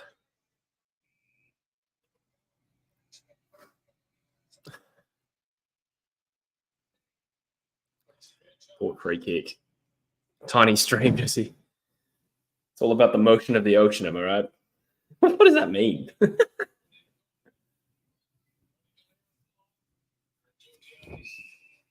It's Brittany, bitch. Convict Gaga. That's another very obscure Office reference. Michael rolls up in a car and he's playing Lady Gaga, Just Dance. Then he goes, "It's Brittany, bitch."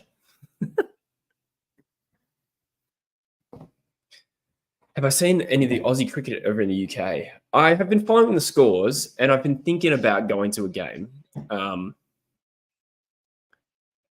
I think there's a Manchester, which is the only one I could get to. There is a Manchester T20, but not an ODI. I would prefer an ODI, to be honest. I must be one of those few people who thinks ODI is the best format. Unless it's the Ashes, that's different, right? I do like Test cricket, actually. I think I could get up and about for Australian Test series. I'm going to be back in Australia by then.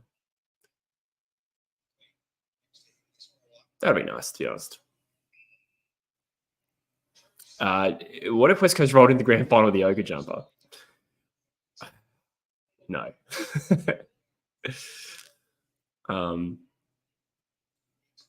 I wouldn't mind us bringing it back for like a heritage game. But the navy blue did look pretty dope. We also played well in it this year, which makes us romanticize it a little bit. Had 2 pretty good games. Paul Henshaw says, "You in Manny going to watch the grand final and walk about Manny when it's on." Is that a place where the grand final is going to be on? The thing is, I would be keen, but it's going to be like 4 a.m.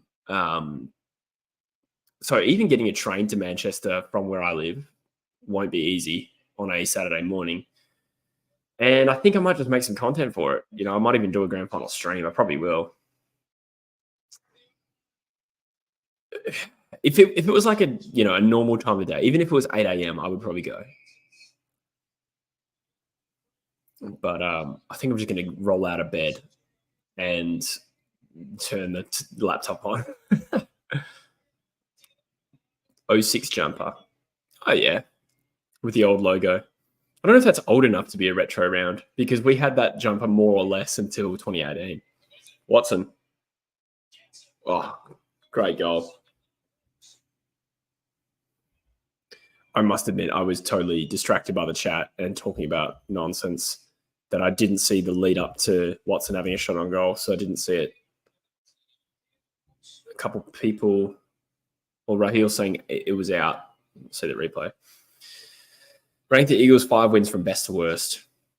Freo best, then reading yours. Freo, Gold Coast, Melbourne, Richmond, and North Melbourne. Ooh, interesting. Agreed, Freo's number 1. I think Melbourne for... Oh. So I just watched this replay. Oh, yeah, clearly out of bounds. Yeah, it was out of bounds. So all of Hawthorn's goals have had a degree of controversy. That one definitely was out. But those do sometimes get missed. Not selecting Nick Watson is going to hurt. Just because of a listener he is, Dersma all the best. I think that you made the right decision personally. I think today Dersma has a lot of upside. There were a lot of people, this is going back a while, but I remember a lot of people saying West Coast messed up by, oh, well done, Watson. I say that right as he's, having a great couple of minutes. He's a gun, don't get me wrong. But a lot of people thought West Coast should have gone Daniel Rich instead of Nick Naitanui. because of Daniel Rich's amazing first season, and it just didn't turn out that way. So I think North made the right call. That being said, Watson is unreal.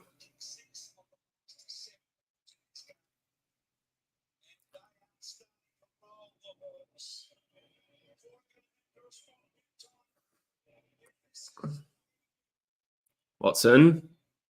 Oh, well played. What a gun. I'm not saying you wouldn't be happy with Nick Watson, though. Hawthorn in front. My God, what a game. Come on, Port, lift. I'm going for you now until you hit the front, and then I might switch again. Thursday would go number one. Yeah, I think it's just for the upside. He might not end up better than Watson, but for the upside, I understand why North went Dersma. We messed up by checking Chester so early.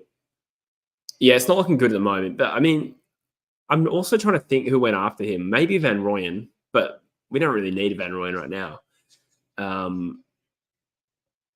Hobbs and Sin went before. Wilmot would have been pretty good, I suppose. I feel like that was the right draft. I think Wilmot. Kai Lohman would have been good. I'm not too fixated on the Johnson one. He was the one who I wanted at the time, but I'm not convinced. Like, we definitely should have gone him. I understand why we went Chesser, but there would have been other players better than both of them, such as Wilmot and Lohman, who come to mind immediately. Van Rooyen was a good pick. Was Sheldrick that draft? Sheldrick could have been better too. Well done, Port. And Narkle takes an uncontested mark. Didn't we trade up to get Chesser? We traded down to get Chesser. We could have gotten Johnson, though.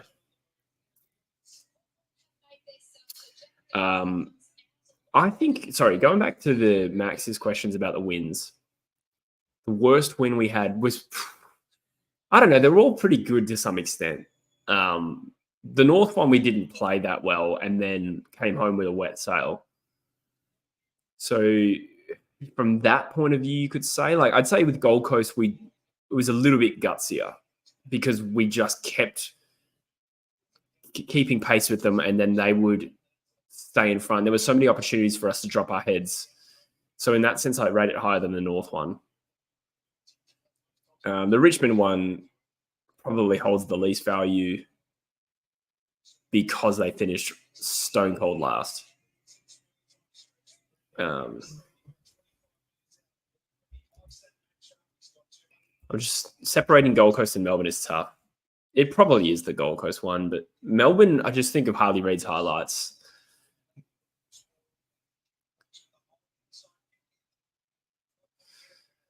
The worst losses this year. So I didn't watch the Adelaide one. I was on holiday. Weddle. Inside 50, Alia, uncontested mark. I think Carlton might be our worst loss. I think that was the most pathetic loss. And I agree the Hawthorn one, which is, I spat the dummy after the Hawthorn one, but I don't think that looks bad in hindsight. The Carlton one is just a stinker. So I'm going to say Carlton number one, and then Geelong and Adelaide probably after that. The Melbourne one, probably the least bad out of that. The Melbourne loss, that is.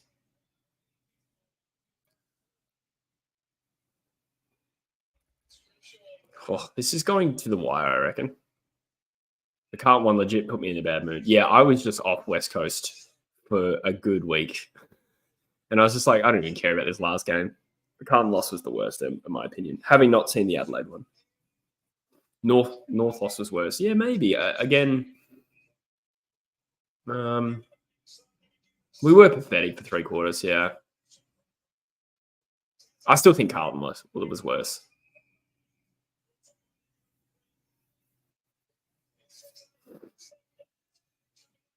We went in 4-1 favourites against North Melbourne. Wow. Did we? 4-1? I tipped North. I knew we were going to lose that game.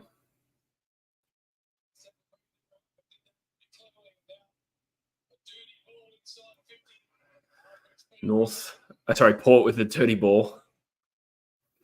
can relate.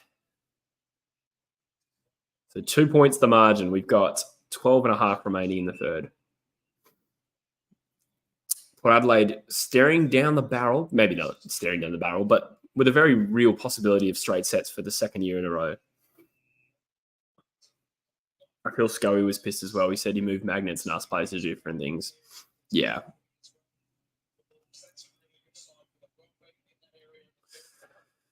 Yeah, you're right, Darthy. I suppose my take was never that Simo was the problem, but it just gets to the point where you have to just make a call given the results. The results were getting pathetic. I think we needed a circuit breaker as much as anything.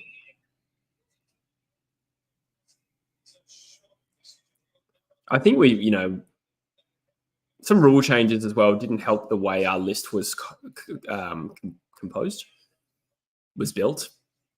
And so, when we fell off a cliff as well and trying to change a game plan, we just don't have the cattle as well. We just need to pick players for a game plan that is modern.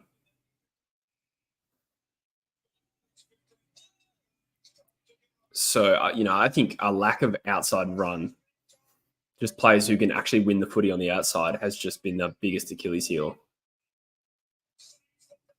But thankfully, you can change that quickly, I think, if you recruit well. The problem is recruiting is becoming hard of established players because no one wants to come play for us. But that's perhaps a conversation for another time. Hawks inside 50. Good mark to Evans. Good player. Burgoyne, another good player. Travis Boak, another good player. Who's been on the best on ground? Good point. I haven't really been thinking in those terms. I need to consider that. So Newcomb's had 21. Jace Burgoyne has played really well. He's had the most for Port Adelaide. Scrimshaw was 16. Scrimshaw I have noticed being very good. Watson, the only multiple goal kicker.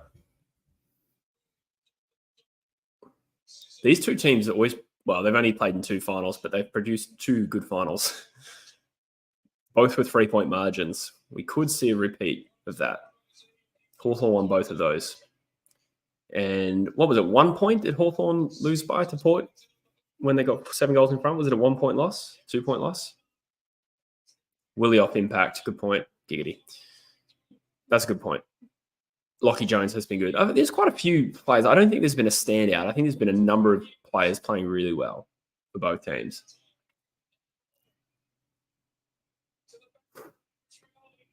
Well done, Rioli.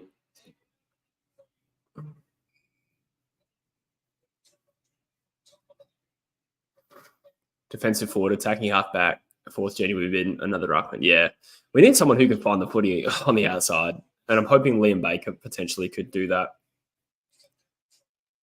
We got some good runners in like Chesser and Jinby, but they just don't know how to find the footy. We need some power runners. And if you just added that, it would just make us look a lot better, honestly.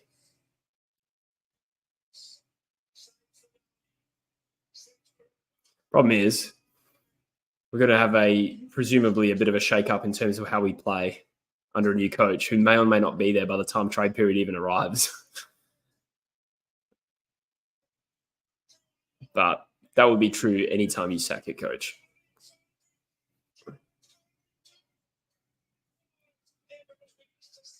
Okay, this is an arm wrestle. Drew with the rebound, finds Horn Francis. Oh, that's a good kick. Great kick, Horn Francis. He is a star. Make no mistake, he is unreal. As is Rioli, who just took a mark. Clay Hall will find out when he gets some game time. Yeah, our midfield depth is looking iffy for next year. It's Yo, Kelly, and Harley. Jinby's moved back. Dom Sheed's retired. Not really retired, but, just like footy's cooked. Who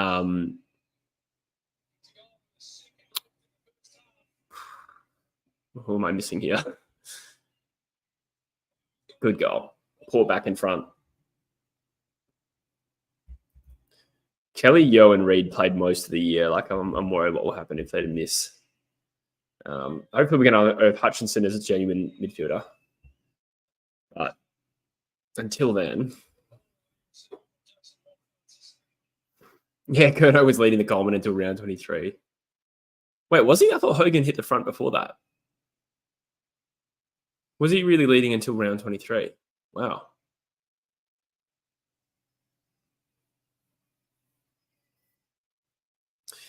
Waterman and L. Ryan should have been Curnow and Andrews on field instead. I didn't actually pay attention to the fact that Waterman wasn't named. Was he not named on the field? I didn't even pay attention to that. I just saw, All Australian sick.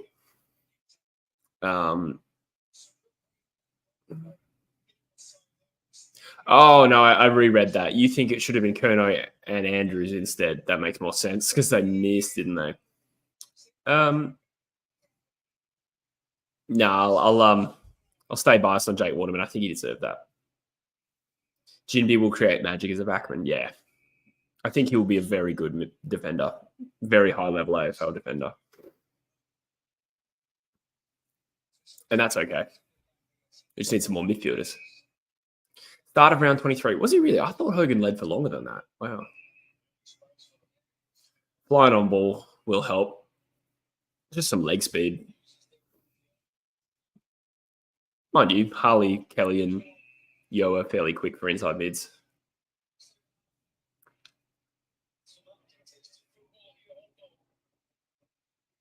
Joel, inside 50. Oh. Ball bounces unkindly for, was it? Forgot which Hawks player it was, but there was a few of them. Oh, man, this is scrappy, very tense footy. Well, I said the second and third terms would open up. It really hasn't. And given how close it is, I think that will stay the same in the fourth quarter. This will be like a 55-50 result at this rate. You can put Dacos on a wing. Sheasel has had a better season than Zorko, Whitfield, etc. But that's a big call. Zorko and Whitfield were also unreal. I don't think it's clear cut. But I think Sheasel probably did deserve it.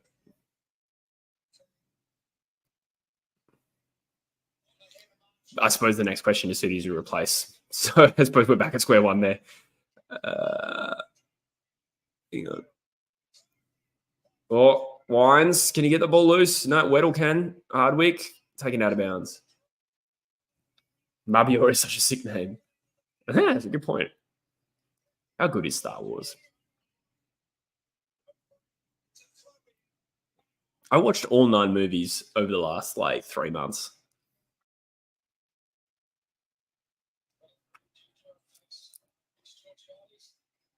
It's kind of nice to just, re-engage with some of your childhood loves, I suppose.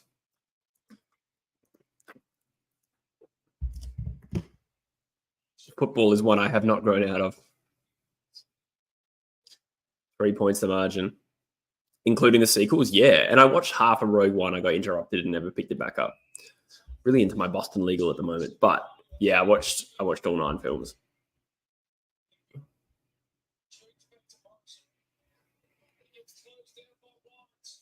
He was rated in the top 10 for 5 different rating systems. There you go. Yeah. Sheasel did deserve it. I need to look at the team again before I pick out who he replaces.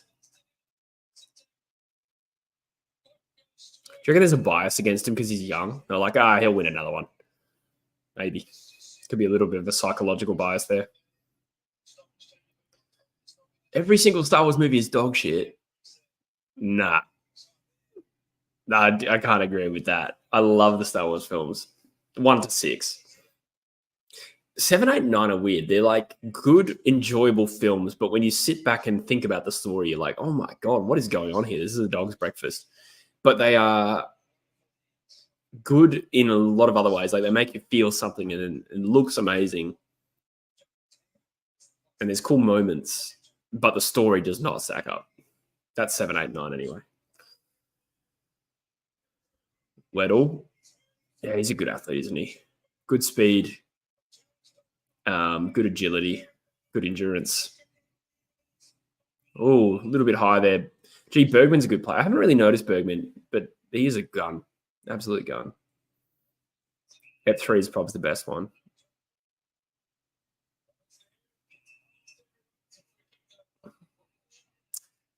Strong calls. I don't think any of them are dog shit. The story of the sequels is dog shit, my God. But I don't know. I remember seeing The Phantom Menace when it came out in cinemas. It just blew my mind. I think I watched the originals first, though. I think my dad showed me them before that movie came out.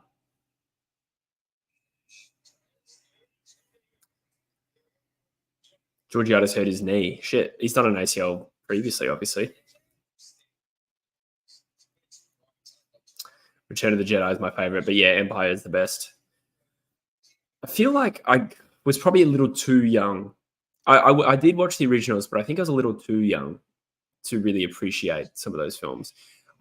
Excuse me. I remember not watching Empire that much. I think it freaked me out, probably because he lost his hand. Like I was young enough to be thrown off by that. Oh my God. Oh, that is a howler of a mistake from whoever that was. Let's have a look. It may have been unlucky or it might have been dog shit. Oh, I gave the point to the wrong team before. Whoops. I will correct the score now. Who was that?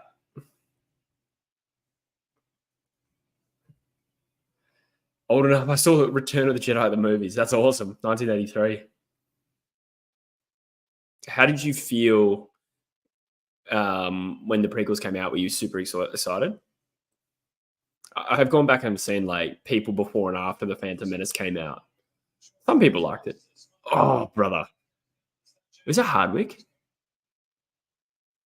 That's a poor mistake. It is unlucky to hit someone in the head, but like you got to take responsibility for that. Rogue One is a good film, Brandon. I agree. The bloke in that's Australian. Is it Ben Mendelsohn? Is that his name? I didn't realize that until recently. Like the main villain.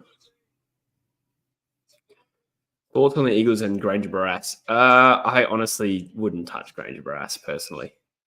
He can play in the Waffle Eagles, but not listed with West Coast. They had a lightsaber instead of the progress bar. Huh. That's cool. I'm going to try that right now. Duel of Fates is just such a slap. I think, again, we're talking about Star Wars and footy. Why am I complaining? I was thinking of like when I was watching like the Disney shows like Acolyte. I was thinking like there's something missing about this other than the show itself. And I realized, oh man, Star Wars just hits so much harder when John Williams and his like orchestra are playing the score. Like it just hits 10 times harder. And that's why I think 7, 8, 9, even though they're dog shit stories, still go hard in certain pockets because the music is so good.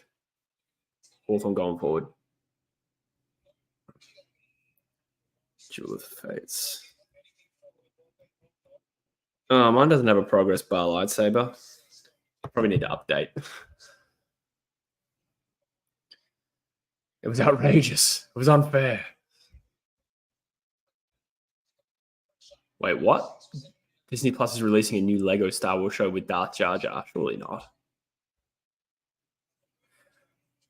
Landgraf says Rogue One is one of the worst Star Wars. Why?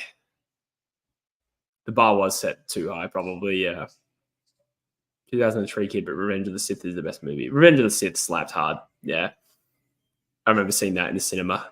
I didn't know that Palpatine was the Emperor until I read it in the advertisement for the movie. They used to have like these little pamphlets back in 2005. You go to the cinema and it had a little like printout pamphlet of what the movies were. And it said something about Palpatine being the Emperor. I was like, what? That's how I found out he was the Emperor.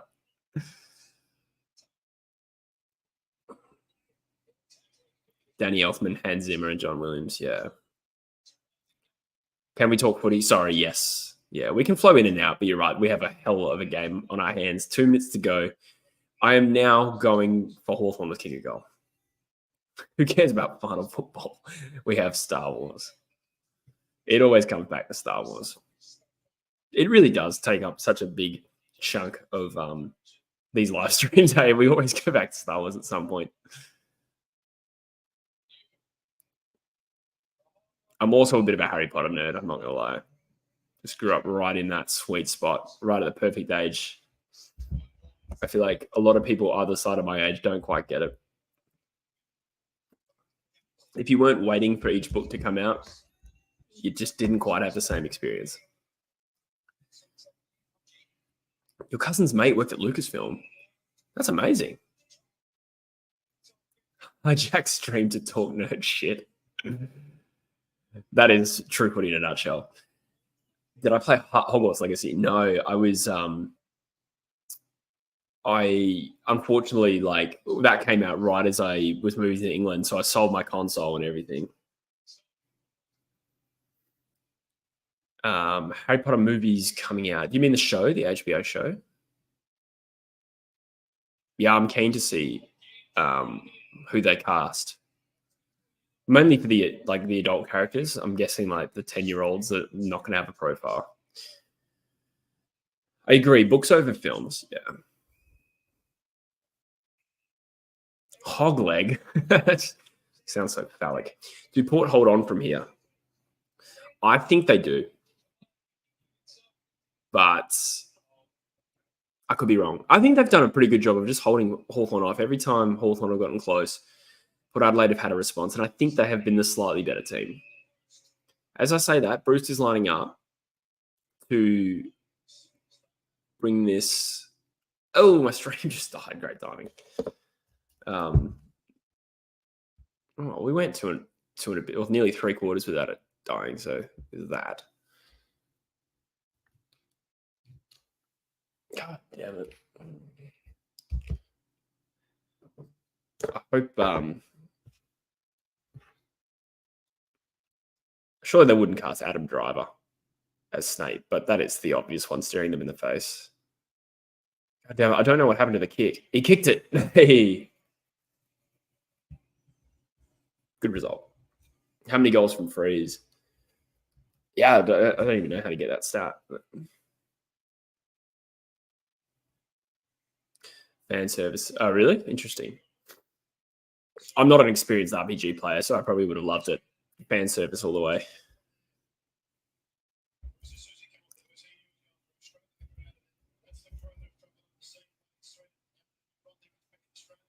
Imagine being Ken Hinkley right now. Isaac Smith in the crowd. I'd love to see Port win this. I think I would too, to be honest. I don't know. I could be happy either way.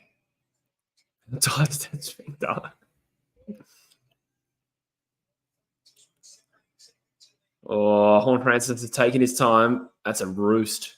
Not to a great part of the ground, though. And Sicily mops up. That'll be 3/4 time, you'd think.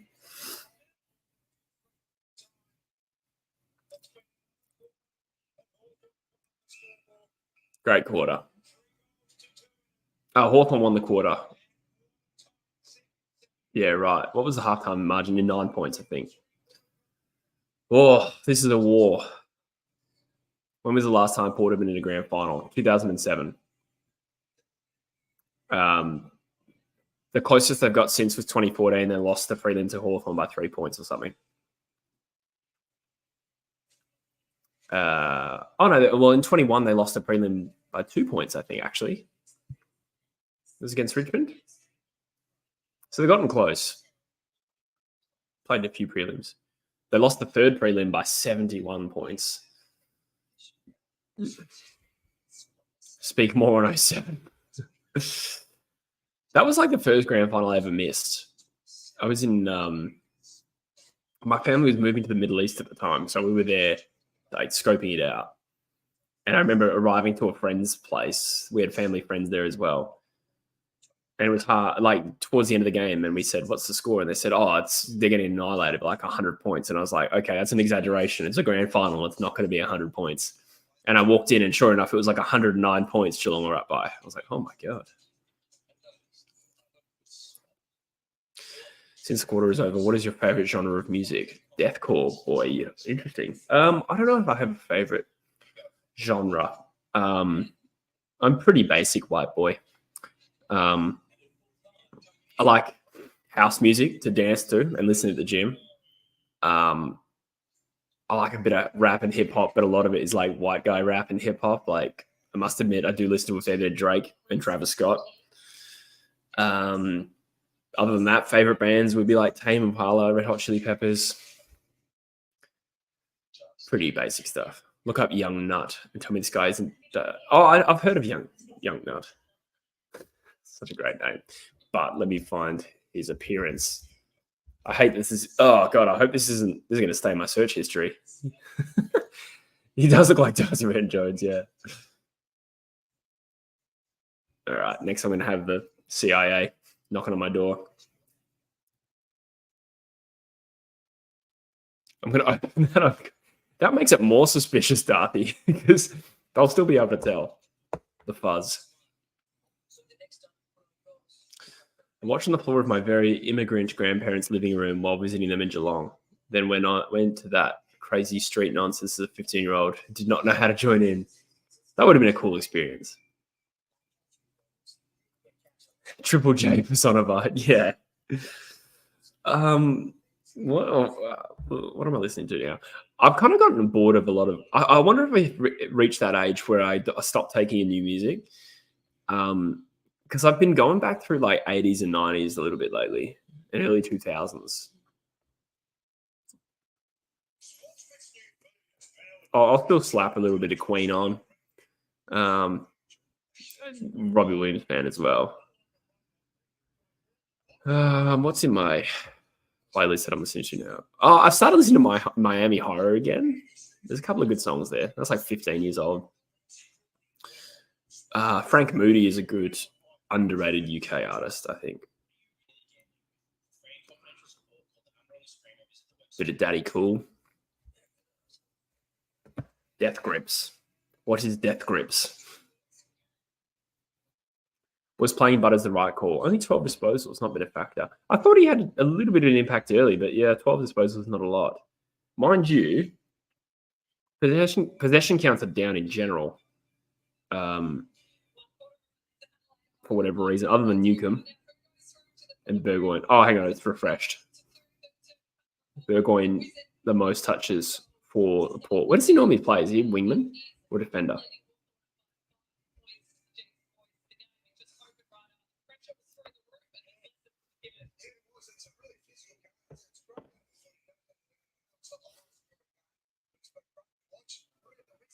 Is Daddy Cool Eagle Rock? Yeah, yes, yeah.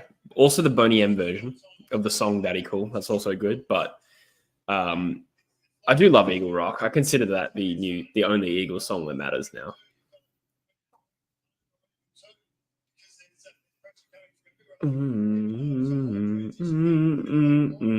Sometimes I walk down the street listening to Eagle Rock, fantasizing about the day the Eagles win a game.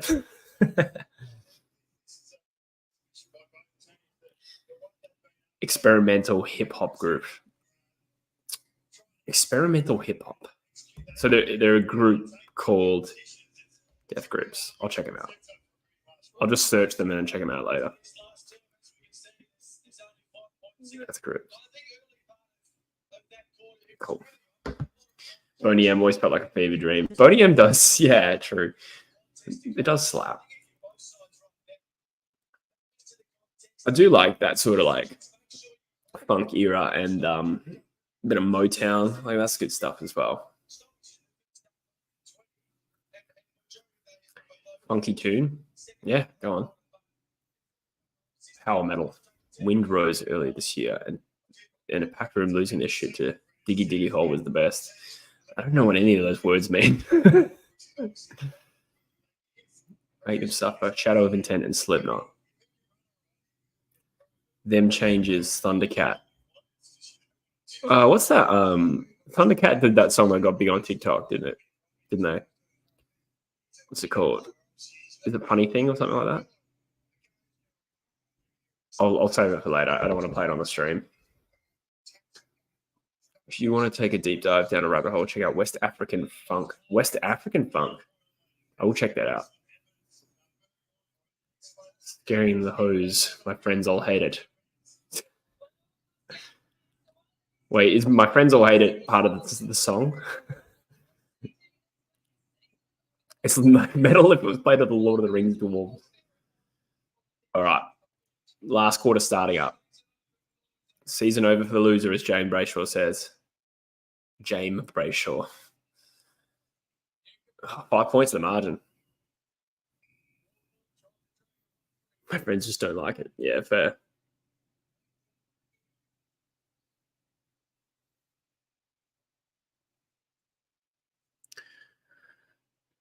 Dylan Moore wins a clearance. On the ball. What are your predictions? I'm assuming Port to get up here.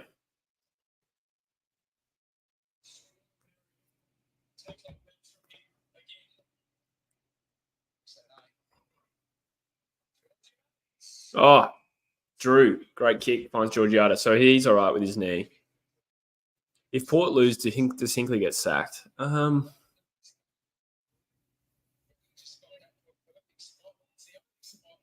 I don't know. You can't deny bad finals performances if they go out in straight sets again. But I don't think they should. Maybe part ways at the end of his contract. He's contracted for one more?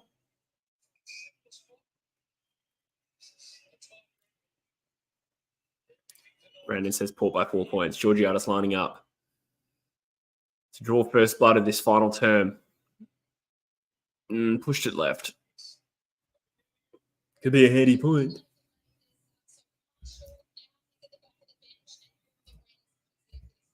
Will Lorenz. Haven't seen him play for Port yet, but I remember him in the draft. Graz, extra time will happen, no cap. That would be interesting. Wouldn't mind it. I am getting hungry, but I still wouldn't mind it. I'd love to see this come down to a behind. Story of my love life, yeah. Nick Watson, well done. Could this level the score? That is elite. That is elite. Well done. That is unreal. Well done. That's all the words I have right now. Well done. That was good. That was outstanding. The composure to hit that at full pelt. He is so good. In a sense, he's lucky to be in a team where he can play to his strengths and, showcase his skills. Like, I think if he'd been drafted at West Coast or something like that, he wouldn't be as good. That being said, that was all him. Like, he won that's a clearance. And he hit that at full speed under pressure in a big final. 10 out of 10. Unbelievable. You watching the same, Dersma?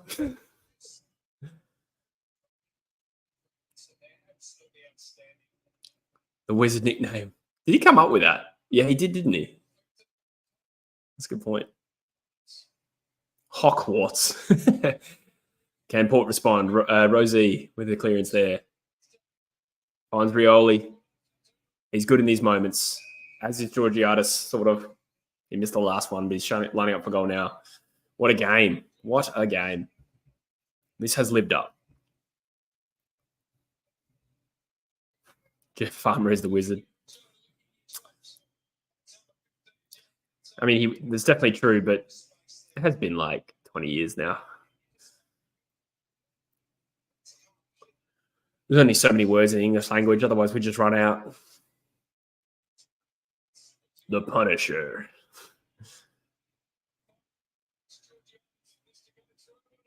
Georgiades kicks a good goal. Joseph was getting ready for his Mug of the Year speech.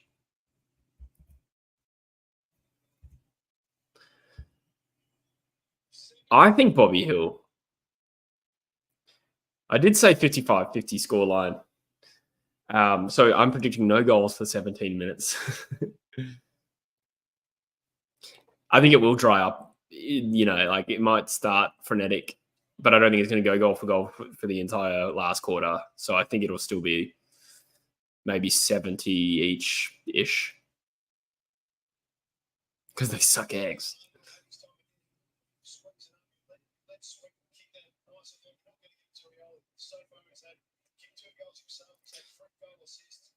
Oh, yeah, true. I never actually made that connection with Jezza. I never really thought about that.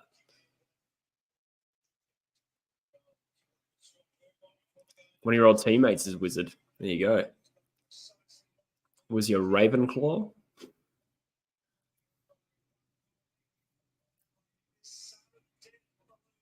Jack Ginnivan is definitely a Slytherin. I thought Liam Jarrett was the Wizard. Did he ever actually catch that in the game?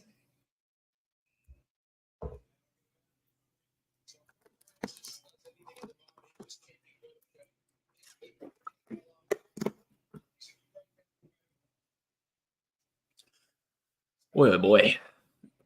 Every time Hawthorn get close, Port Adelaide just nudge him back. And that's what makes me think they're going to win. Harley Reid is a Gryffindor. Well said. Well said.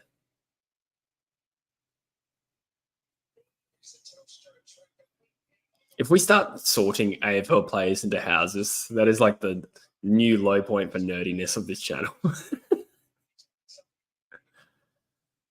My virginity is growing back. Nonetheless, I started it. This is unashamedly my fault. I mean, unquestionably. Burgoyne. Oh, he's had a great game. He has had a great game. And that goal might just put him in the frame for BOG. He's been fantastic. He's beat off-season content. Crane Corns is Lord Voldemort. I think that's Judd, isn't it? You're right, Max. I think it's more about ambition and cunning.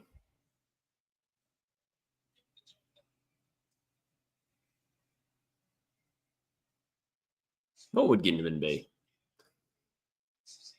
Are we really doing this?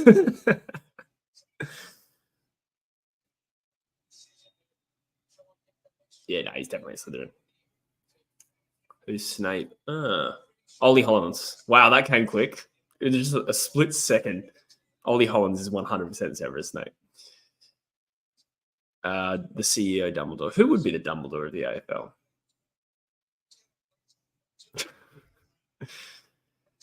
Pendlebury?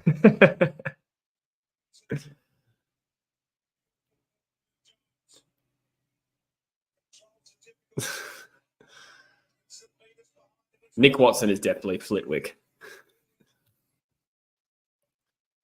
Sorry, Corns is Umbridge. That's not a bad goal. Or Caroline Wilson. Caroline Wilson's going to be Umbridge. She's always Harry Potter.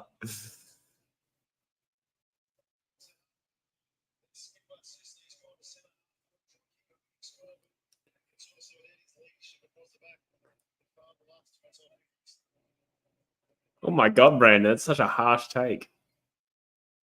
I was going for appearance, and I doubled down on Ollie Hollins, Horn Francis.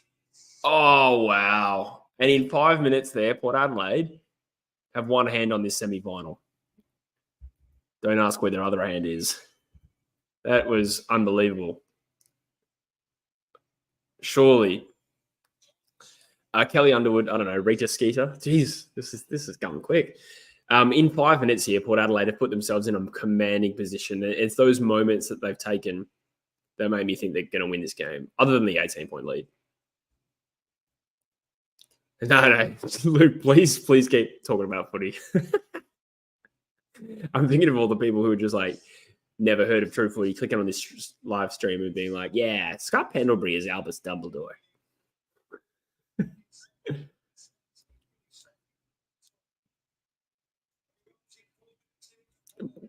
He says big upset inbound. Well, they probably should never have been rank underdogs or anything like that. I did think they were going to play well. They've been really good. It just makes last week's result just so much more unforgivable. Like they were good going into that final, and then they've played well tonight. Oh, maybe get him in his mouth boy. Definitely.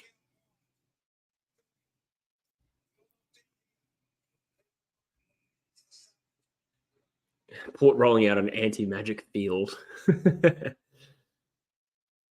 maybe got some Dementors. Or it makes the Cats better than people thought. I think it's both true. I think Geelong have went to another gear in that single final, and it makes me wary of them as a genuine player contender, considering they've got 2 MCG games between them and a grand final or a premiership. I think it's both things are true. I don't think Geelong had played like that all year, to be honest. But Port Adelaide should never have lost by that much.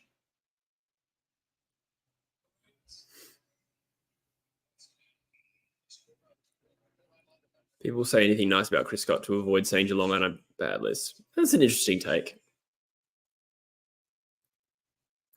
For me, I think the praise for Chris Scott probably comes around consistency. Just never goes away, other than last year, but extremely rarely. Even with a good list, he's probably the only team that's been that consistently good. I don't think a team comes close in terms of consistency of, being a contender, or at least an outside contender. But I take your point. Ginnivan, this is a big moment. That's interesting. Are they really 8-0 when they have both Bruin and Danger? Dangerfield has been hugely important this year. He's been very good.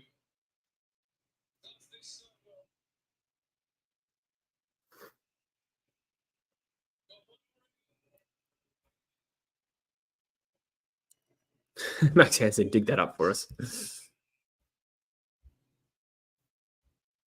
Oh. Hawk 2 and spin on that thing. I think Dwayne Russell said that. Quick rebranded True Quidditch. Dangerfield is our Expelliarmus. Wow, we're right back there. How we? Sicily. Ha. Like an island off the coast of Italy. It is an island, isn't it? Let's look this up before I change the score. Did I mess that up? No, it's not. I'm thinking of Venice. But it's like the southern part. I knew it was southern, but I actually thought that it was broken up there. True geography. Except I'm wrong.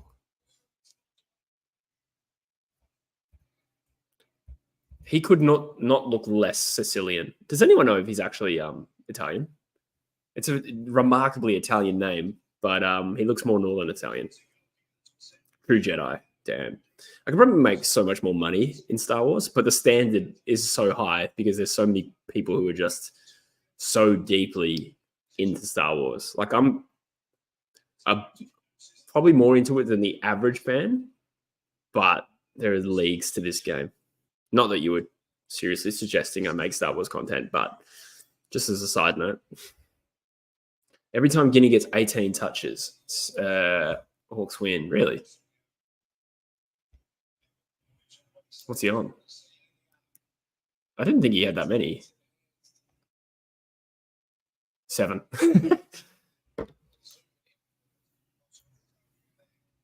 Those channels are wretched. Really? I followed a couple of good ones. I reckon that is a point. That might be decisive. Bitch about the sequels and Reagan the Cash. I like Star Wars Theory. I think he's all right. I do think he went a little bit ham on Acolyte. But Landgraf says a standard of YouTube Star Wars is not high. Fair enough. I think it's relatively high, though, in terms of like you need to have a certain amount of knowledge, whereas I myself, who was relatively into Star Wars, wouldn't be able to cope with what's out there. They print money. Yeah, they do make a lot of money. No doubt. I feel like Star Wars Theory has been on YouTube not as long as me, which tells you everything you need to know about how much potential there is. But he has done some insane stuff. Like he made that, like his own fan films. Crazy. Wait, did the goal stand? Did that goal stand? I thought that was a pretty conclusive behind. Story of my love life. But 2016. Oh, there you go, Darthy. I thought it was like 2018. So a little bit longer than me. Yeah, I just got a message from Joyce saying, what the hell, that was clearly touched. Yeah, I thought foregone conclusion that was a behind. Geez, if Port lose this, they will have a lot of fodder to complain about.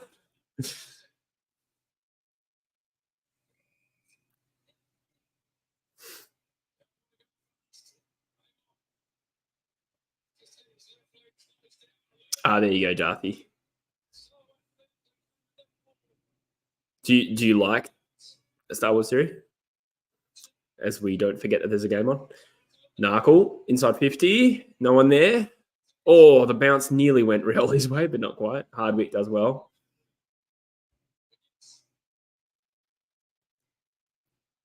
Yes. Good mark by what's his name? I wanted to say Lorenz, but it's not. It's the tall defender. What's his name? I have to look that up. My brain is failing me. I noticed he was good a while back. I think it was again. Evans, thank you.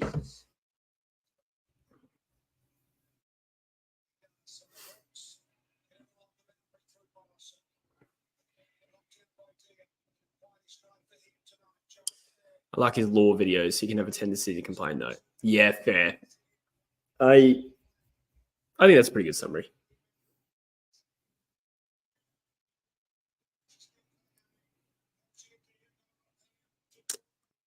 Warple. Oh, Sicily again. The Sicilian missed.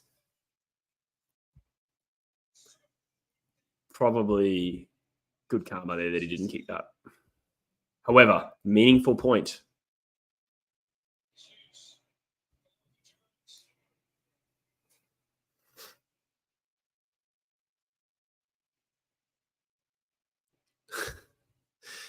Talk about nerd for exactly 69 minutes. Somehow don't know how popular that would be.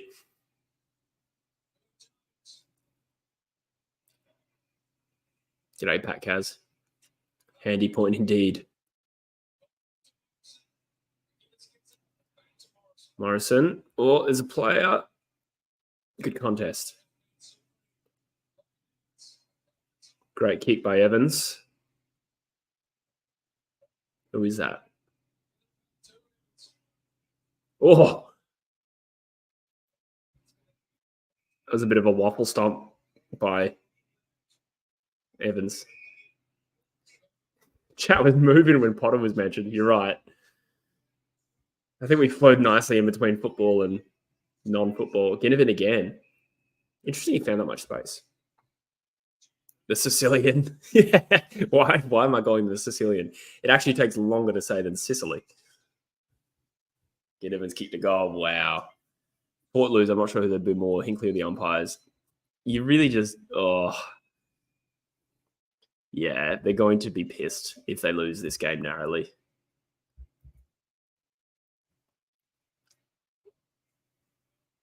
Slytherin, god damn it. Sectum sempre, yo ass.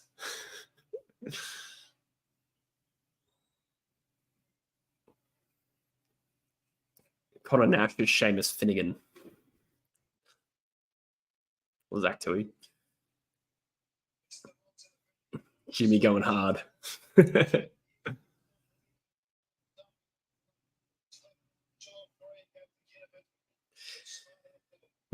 Mafioso with the way they've rigged the umpiring. Yeah, it all kind of connects, doesn't it? The Sicilian.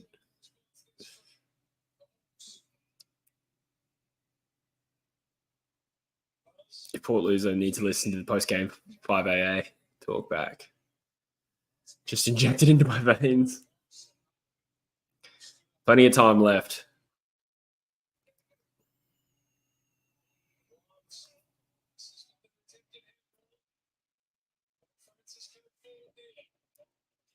On Francis. Oh, it tries to take too much on. What's the 50 for? Are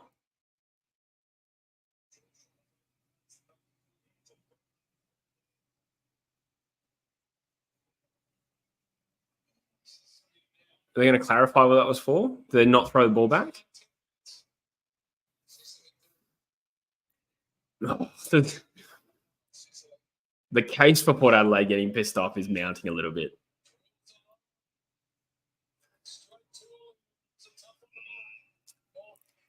Horn Francis, William Burgoyne. I agree with that. How many touches has Horn Francis had? No, I don't think that many, actually. Or maybe I just missed him. Oh, no, goal in 18. Yeah. Yeah, I agree. He's been really impactful, even though he just got caught on the ball. So the goal square nearly. Can someone fly? Bring it to ground. They can bring it to ground. Well done, Evans. He's having a good quarter, apart from his farty kick before. Oh, good pressure. Well done, Rioli. Great tackle. He kicked it 30 metres away. Okay, I didn't see that. Oh, did he? I didn't even see that. Okay.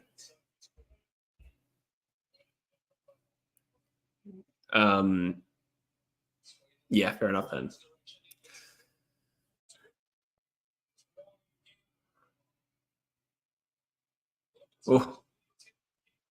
Oh, high tackle. Yeah. Geez, that was a bit shameless from Impey there, because not only did he have him in a headlock, he continued to grip him in a headlock. Like, he didn't even try to disguise it. Probably would have been caught anyway, but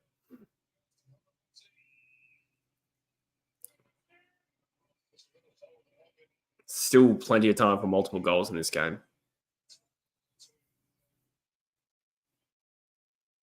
To the square. Oh, Georgiadis had a good game too.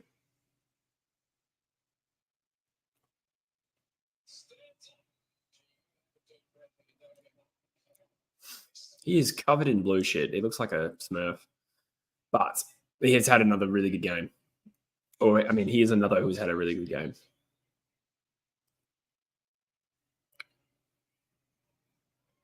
Top notch.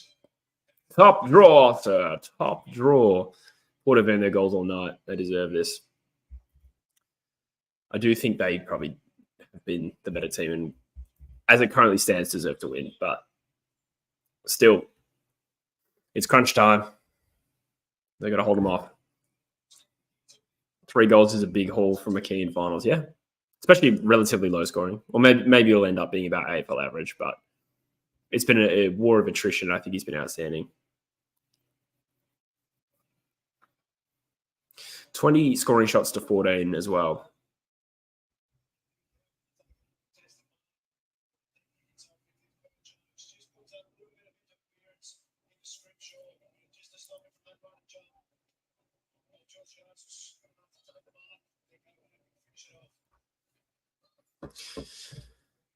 Thanks, He has been a fun stream once again. Will I stream tomorrow? I think so. I think so.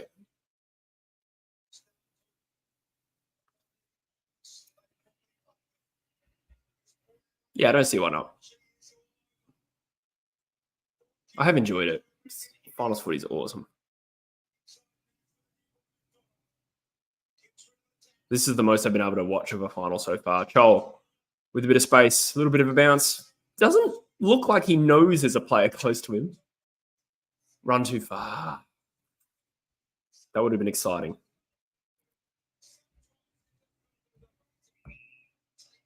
I don't know if he handled that situation well. Did he actually run too far? Was it before the bounce? Because he did take a bounce. I don't know. Thanks, Luke. Yeah, I think I will be back, guys. Yeah. I mean, I'm going to watch the game anyway, right? What is this blue shit they covered in? Yeah, I think... Is it an... Sometimes they have like that sticky stuff.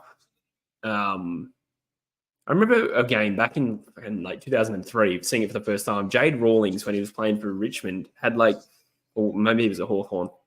He had like all this stuff in his hair. I was like, what the hell is that? And they used to have like non-stick stuff, which is probably illegal now.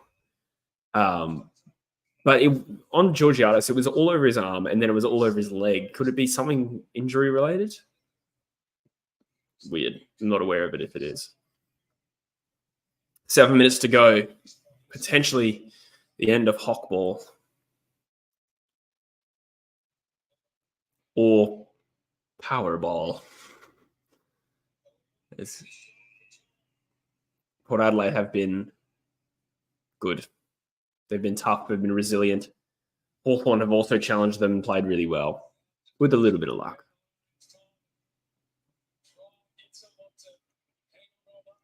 But there's still very much a good chance that Hawthorn kick 2 goals and win. It's definitely still game on. 6:42 remaining. Yeah. AFL bad graphics Reddit and swipe to the right last image. AFL players is Quidditch players. That's awesome.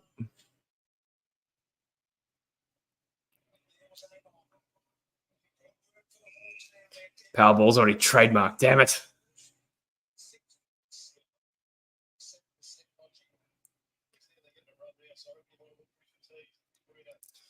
Forward kick straight, the game would be over.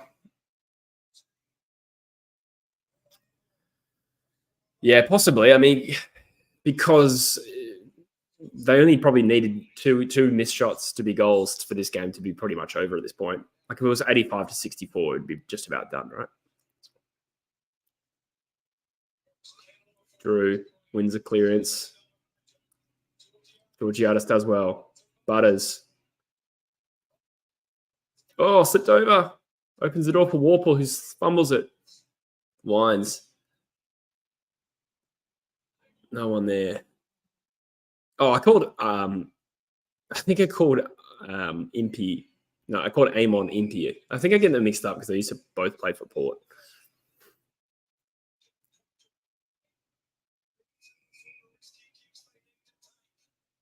Zach Butters is called the Golden Snitch. Simo saying the umpires will bring themselves back into the game. You hope not.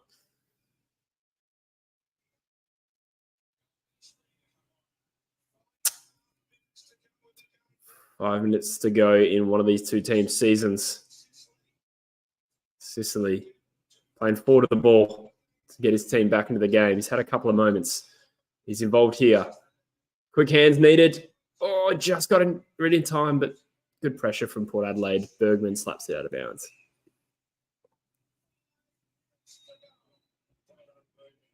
No, I didn't see Simo on the front bar, actually. I heard it was going to happen, but I never caught it.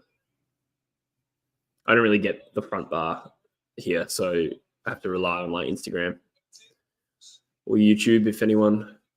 Oh, sometimes there was that WCE clipped page. I don't know if he put it up.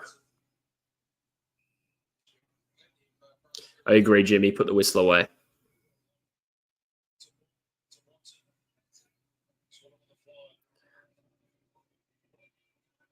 Port winning the.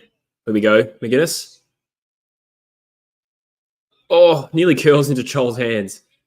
Oh, that's got to be deliberate. Oh.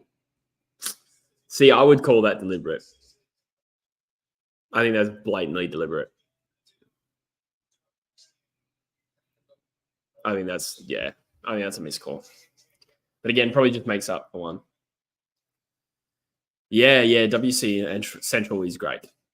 I think I've shouted out a couple of times on the True Eagle channel that I am a follower. And Golden Wings WC is pretty good too. Simo is the worst bland and all the bloke of all time. That's harsh. I think he's actually kind of a funny dude. He does a good back chat interview.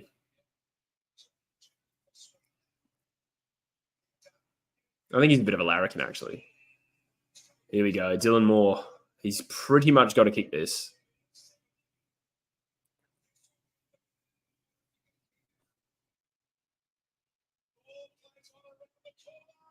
No. In the post. Oh, Eagle Nation and WC Sizzler. Yeah, I think I follow both of them. Well, I definitely follow Eagle Nation. I think I follow both. I know Wazza. Well, I've actually met Wazza.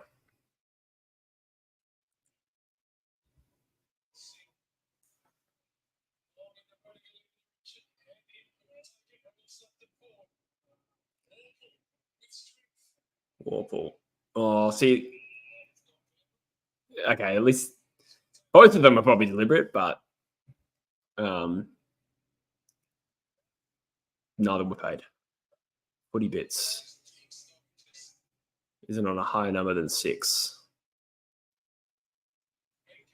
Footy bits? Forgive my ignorance. What do you mean by higher number than 6? Hang on. McGuinness. Got to kick it. Oh, this game's gone right to the wire. It was dramatic the last time they met at this ground earlier this year, and it's going to be dramatic again.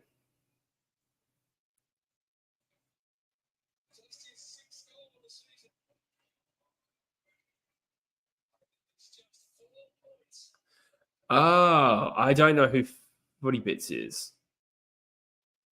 Oh, okay. I'm with you now. Maybe I have seen it before. My mind was on an Instagram page, so it was lagging mentally. I think I have heard of Footy Bits now.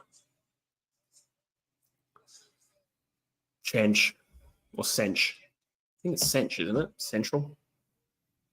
I love how chill I am while this game has been honest. This is true. I'm distracted. No, I'm up and about. This is awesome.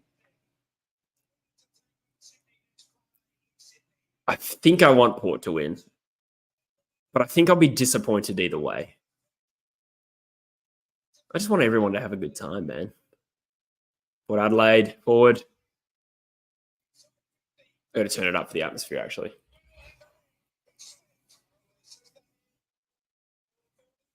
What's the weird kid on The Simpsons called? Wendell? That's what I think of. Oh, MP. Now he's put his hand on his head as a last little effort to try and make that not a free kick.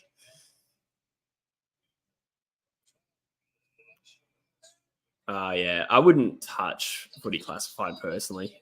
It just makes me angry every time I watch. Boke. You think if Port get the next one, it's game. And they're inside 50. Tackling in this game is nuts. Oh, Horn Francis. He's galloping like a little pony. Hopefully that's nothing serious. Rioli. Rosie, great tackle. Why would the Port player... Oh, that's a high hamstring for Horn Francis. He's done. Season over. You heard it here first. A True Footy exclusive. Talking from the hip. Nah, when you grab a high hamstring, that is bad. Oh, uncontested mark. How'd they let Nash take an uncontested mark there? Weddle. Now that Horn Francis is done, I think I want Hawthorn to win. Out of bounds. Yeah, high hamstring is not... Oh, it could be cramp, actually. I have gone early there. It could be cramp. They're stretching him out. Story of my love life. But no, I think if he's stretching his hammy like that, he hasn't actually done it. So I did go early there. My mistake. And I could be wrong. He could, I don't know what it is, but I think it's a good sign that they're stretching out his hammy like that. You don't do that if you really hurt it. You don't do that if you strained it, I wouldn't have thought. Minute 56, Port Adelaide in the back pocket. There's still time for 2 goals in this game, so...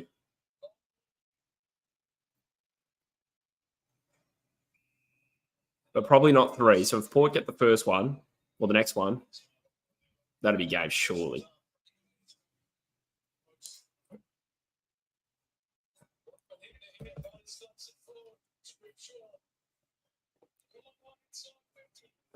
I saw the chat come up to Sicilian. I like how that's become a thing now. All right, I'm going to look away from the chat for a split second because I don't want to spoil this.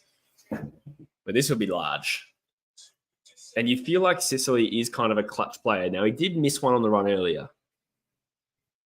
But this is large. Horn Francis. They need him back on the field if he kicks this.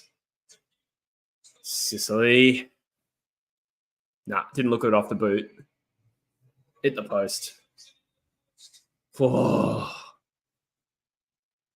It's still deep in their 50. There's still heaps of time for them to win the ball back here. There's a minute to go.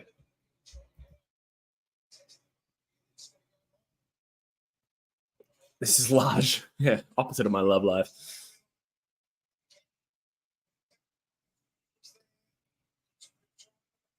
Oh, legged. Meek.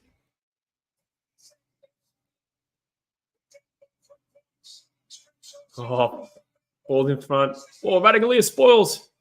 Brave decision when the mark was the obvious choice there. Oh, D'Ambrosio. Oh, no way. Ah, too much. Too much. That would have been amazing. That was a great piece to play by D'Ambrosio, but it's just too much. Oh, that's it. 11 seconds. Surely don't take a mark. Oh, 7 seconds. That's got to be it. Port Adelaide progress. There's still 3 seconds on my screen here, but you'd think unless there's a free kick.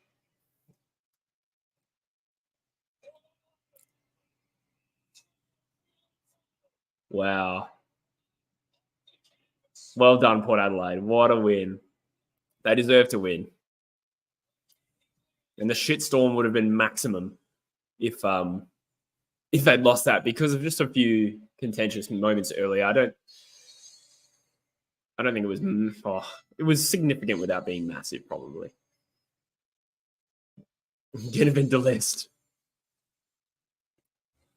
Wow, so that's the third final in a row. Well, out of all 3 finals between these two clubs that I think were decided by 3 points. But this is the only one Port's won. Wow. Congratulations, Port Adelaide. I've tipped you wrong 2 weeks in a row. And I'm glad, to be honest, I think. Probably helps West Coast's draft pick as well.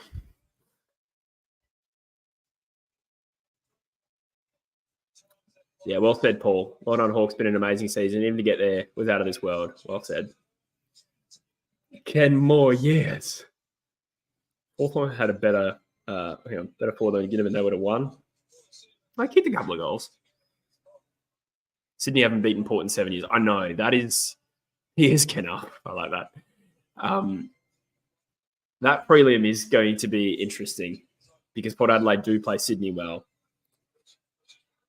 On the other hand, who do I rather see in a grand final though? I'm still iffy about Port Adelaide showing up to a grand final, to be completely honest. But for now, they can enjoy the win. It was a great win. Have to admire the Hawks. Don't have to like them though. There's Simo. Will we see a repeat of a few rounds ago? Surely not. I mean, the winner might be the same, but not the result, not the margin. Should Hawthorn be satisfied with this season? Absolutely, I think so.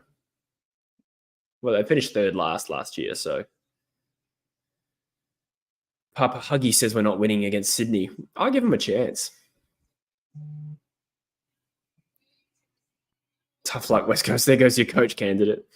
He wasn't my first preference anyway. Well done, Spin Doctor. He's proud of your Hawks. Absolutely. They were very, what's the word? Gallant in defeat tonight. They came hard. And Port played well too. They were very tough. Very good contested ball team in this game. Their pressure was outstanding.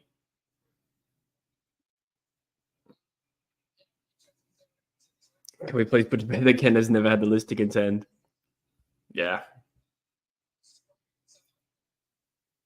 Anyone can win from here, says Jimmy. Yeah. Imagine it's 72-0 again. Do you back history for the prelim? Oh, I don't know. I mean, there's a bit of a story out of here with Horn Francis. Was that just cramp? If it's just cramp, it's just cramp. So that's not too bad. Simo, thank you, mate. Legend. Appreciate that. Thank you so much for your support. Thanks for being part of the stream today as well. It's been good fun. Give me a chol. Sicily and Smith choking shots from the same spot in finals late. Yeah, harsh to say it was a joke, I think. But it didn't look good off the boot, but it wasn't a simple shot. Sicily on the way to Italy, the Sicilian. G'day, Cavs Magpies. What a win. Honestly, Port Adelaide deserved the win. I agree. I think both teams like would be shattered to lose that, but I think Port deserved it as well. Thanks, Spin Doctor, for stopping by. Commiserations, but we're on a great season. Look like Cranes at Horn fans. I agree. Once I saw him stretching it, that made me think it wasn't. Because I went early. I was like, nah, he's done. He's cooked. But hopefully he's all right. I really hope he's fit. Well, I stream next week. Yeah, I think I'll stream every final from here. I think. It was the poster before that. Was it Moore or Guinea that missed before Sicilian? Like how that's catching on now. I think Guinea bellied one that didn't score, I think. General says this will only make the Hawks hungrier. That's true. It probably will. Further review, Hinkley looks like Palpatine. Get me in next stream, lad. Yeah. That'll probably be tomorrow, Rogie. I'll drop you a DM. Is that Lip from Sicily? Oh, this was Bruce 300, wasn't it? He's getting chaired off. Man, some hate for Sicily. I thought he impacted when he went forward.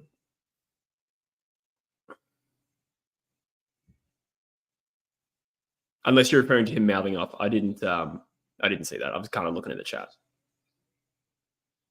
Catch you later, Spin Doctor. I'll see you in trade negotiations for Tom Barris. So if the Cats win another flag this year, is it called a dynasty? That's a good question.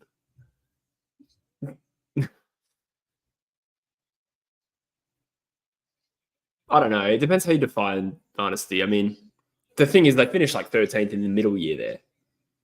But it's a fair question. Whoa. Oh, okay. It's time, but I was like, holy shit, Luke. Chill, bro. Thank you so much for that. I appreciate you. I'm looking forward to you being a part of it. Thanks, man. Really appreciate the donations, guys. Thank you. Thanks, Luke. It got me good. I was like, what? No, I appreciate that. Any donation is not necessary, but very, very appreciative. Ken mouthed up first. Interesting. Yeah, I have to see that back. Oh, here we go.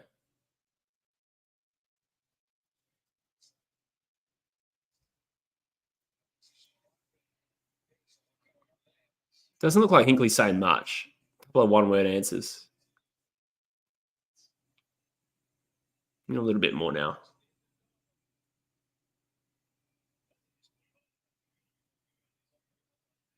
Yeah, probably poor form, but we don't know what's being said either, right? So can probably assume it's not great.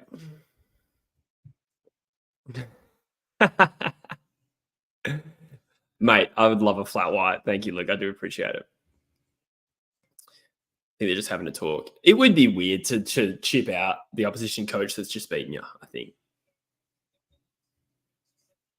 I think the current Cats team would ever be a dynasty. It's different. It's more like a football corporation. Interesting.